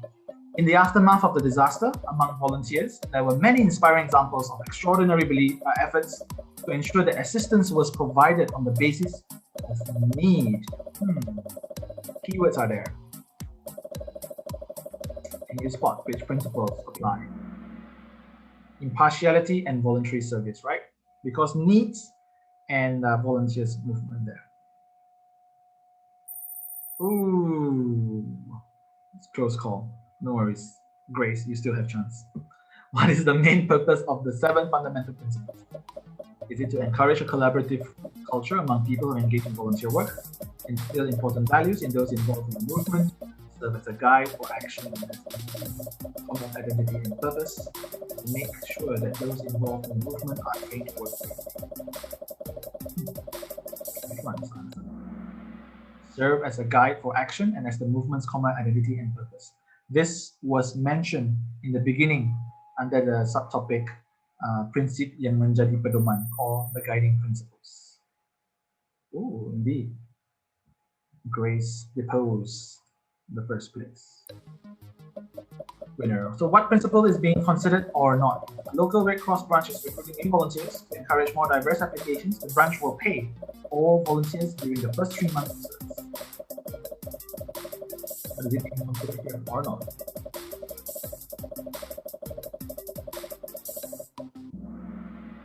Voluntary service. Again, there is no desire for gain. So being paid should not be a motivation for you to become a volunteer of the Red Cross and Red Crescent.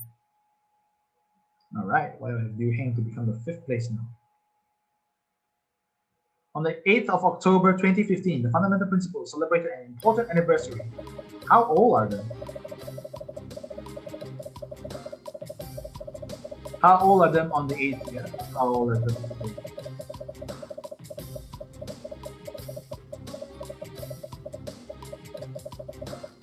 If you recall, when were they adopted? You'll get the clue. Yes, exactly. So we celebrated 50th anniversary in 2015. Joel Pang, wow, the 5th place is really close fight. The top 4 will not budge. The statement is related to principle. The Red Cross Red Crescent movement that covers the whole world. All Red Cross Red Crescent national societies have the same status and bear the same responsibility. Pretty straightforward if you recall. The English and the translated Malay version of it, it's the same. Right? Universality. We're all over the world, we have the same responsibility and duty to help one another. Great. Okay, it's pretty solidified now. About 4 more questions. Can anyone push anyone away? During a conflict, a National Red Cross or Red Crescent Society runs a hospital and treats many casualties. Which of the following fundamental principles justifies the admission of patients from the enemy side and that no preference is made to injured compatriots? Compatriots meaning soldiers from the same country, from your country that you're helping, from the same country that the National Red Cross and Red Crescent Society. Neutrality, right? We do not take sides. That's more of neutrality, not on me, unless they say that, you know, certain soldiers are more injured than others. Ooh, quite a huge movement there. Let's see. Number 17. Which fundamental principle stands for non-discrimination and that need is the only priority for giving assistance? Again, related to the definition.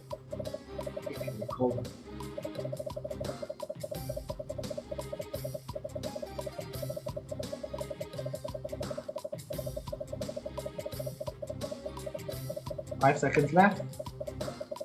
Pretty straightforward. And it's impartiality. Again, the keywords are need and non-discrimination, which Chen Yi has many times repeated that during his presentation. All right, Clement is coming up again. Will he be able to catch up in time? And will Grace be able to defend her position? Which fundamental principle prohibits taking part in hostilities? Prinsip asas manakah yang melarang siapa daripada mengambil bahagian dalam permusuhan?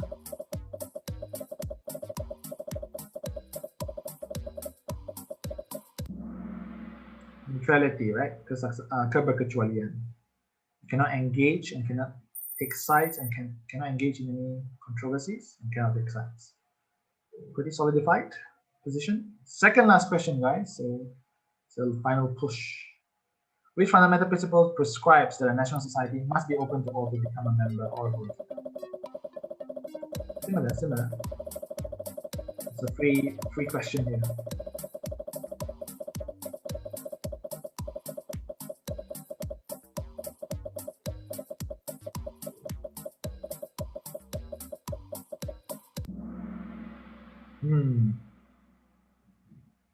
Still salah. Remember, guys, the keyword is open to all. Remember in the principle of unity.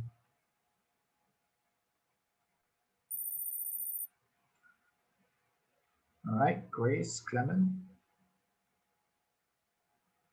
When were the 7 fundamental principles? Last question, guys. Adopted by the Red Cross and Red Crescent movement. This may make or break your positions. History.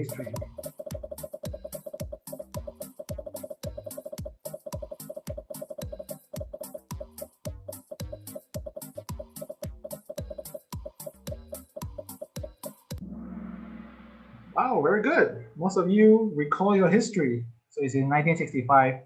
And again, the question 2 earlier was on 2015. It's the 50th anniversary, so you can do the math as well. So let's see, who are the winners? Third place, Joel Pang, congratulations. Second, Clement. And the first is Grace. So congratulations to all our winners.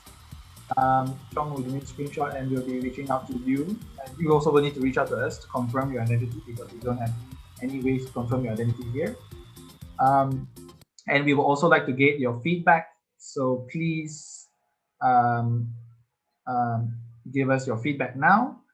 And we'll be very, very thankful for your feedback. And while we are getting your feedbacks, Chong, you'll be sharing the links, is it? So please check your chat now. Finally, we are sharing the links for your attendance. A very stern reminder from our organizers again this round that please pay very detailed attention to the forms that you'll be filling in. You will need to give us your proper spelling of your name, your school, and most importantly, your email address. Because if you do not key in the correct email address, you will not be able to receive the certificates, and the organizers will not be entertaining any requests for amendments or changes if you have keyed in a wrong email address, a wrong name, or a wrong school. So please pay utmost attention when you're filling in the Google form, right, John? And we will not, again, I remind all of you, we will not entertain any requests for amendments or changes because the information was provided by all of you. So all of you have the responsibility to ensure that the information you provided are correct and accurate. Okay? So Chong, have we shared the links? Yes, I have shared it in the chat. Jeremy, maybe you can try to show feedback on screen. I don't know.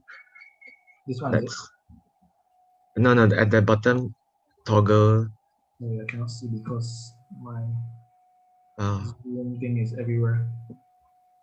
Show feedback on screen. All right, so it's a 4.3 star rating. learning outcomes are good, recommend, and feeling some of it a bit bored. Well, apologies for that, but that's the best we can think of to make the fundamental principles as interesting as possible and as comprehensible and as engaging and as practical as possible as well. So we hope that this session was fruitful for all of you. Okay, let me just go back to the PowerPoint. We are supposed to be here. Okay, guys, please take a bit of time and confirm that you're able to access the Google link. form. Yep, the Google form. Again, if you have any issues, do let us know now. We will not entertain any requests for amendments, so please be aware about that. So thank you so much for spending the time. We are 20 minutes over time. I do apologize for the delay. I think for now, we'll as you are filling in the forms, please take your time. Let us just quickly try to proceed with the next part, which is to take pictures. So please, I encourage all of you to open your cameras. All right, and I hope that all of you are wearing your Red Cross, Red Crescent, Malaysian Red Crescent uniforms, carols, as you will be taking photo opportunities right now. Everyone, I encourage all of you to turn on your cameras. Tom, everything It's all about healing. once you're ready It's for all about life. It's all about helping the weak survive. It's all about being So everyone, please turn on your cameras. able to care. It's all about Really hope that you'll be able to capture ready to share. We're talking life power, Red Cross power, the power to be the best that we can be. We're talking life power, setting us free. Red Cross is life power. So smile, guys. Look at the camera. Don't look away on your screen with the camera and Hurry to set first, is it? camera. Gerald, please stop sharing as we are going to take photo. Yeah, sorry, I forgot. Yeah, you can also still share audio actually Hold on. without sharing the screen. So hi everyone, come on, turn on your camera and we are going to take Camera shy. photo. I really warned you earlier, so you should have put on your makeup if you needed to. I see some of you wearing your full uniforms. Great. I'm really happy to see that. Someone don't share. Yes, please turn on your cameras. And when Chong lets you know, smile and hold your smile because we have a lot. We have 22 pages to go through, and we don't know which page you are going to be in. So just keep smiling until we tell you. Okay, ready? Smile for like 10 minutes. 5 minutes. Look in your Okay. cameras, yeah, guys. Don't look at your screens. Don't click anything on Zoom because it will pop up and then will affect the photo. Okay, ready? Smile.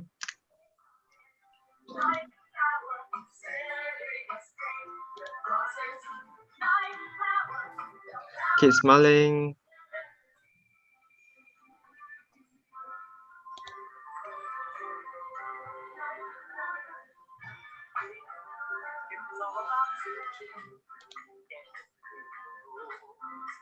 Page 3.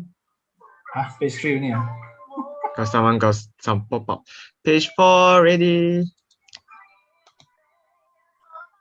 You don't know which page you'll be, so just smile, guys.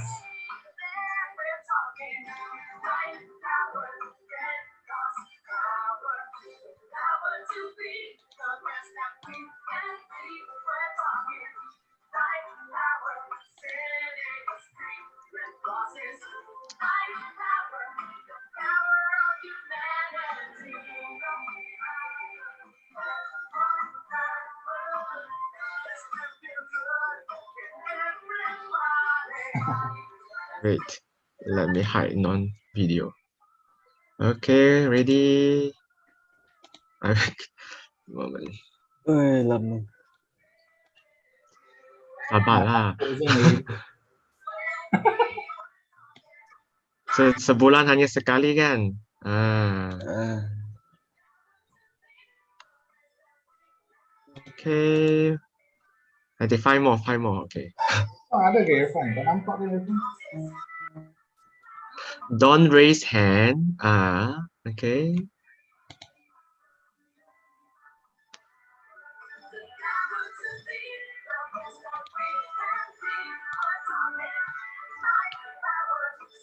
Okay, last page.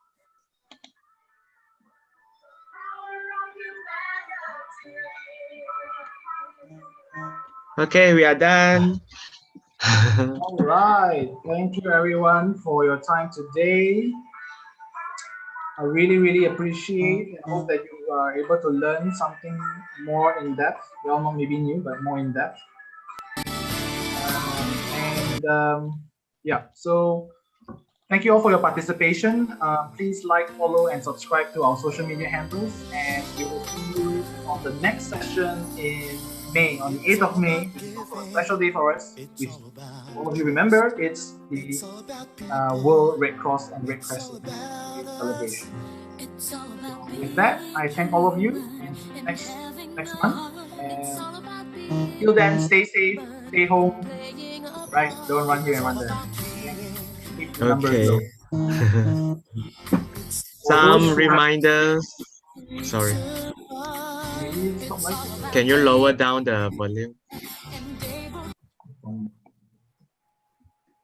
Yep. So for those who joining on YouTube, so actually the attendance form has already pinned, okay, at the chat. Okay, please go to the pin message and find the attendance link. All right. And for those joining through Zoom, the registration form is in your chat box. Okay. All the registration form will be closed at 5:30. Okay, you have 1 more hour to fill in the attendance form. The attendance form will be closed at 5:30. Okay, and we will not be responsible for any mistake that you fill in your form. If you have no more question and already fill in the form, you can leave the Zoom or YouTube. Thank you so much and see you next time. Thank you, everyone. Take care. Stay safe. You may leave if you want to. We'll close this session at 4:30 sharp. So if you have any questions, please type them in your chat, raise your hands, and we will address them. Chong, you may stop the live now. Thank you, everyone who's joining us on YouTube. We hope to see you in the next one as well on the 8th of May. So take care as well and stay safe. Thank you very much. Bye. Bye.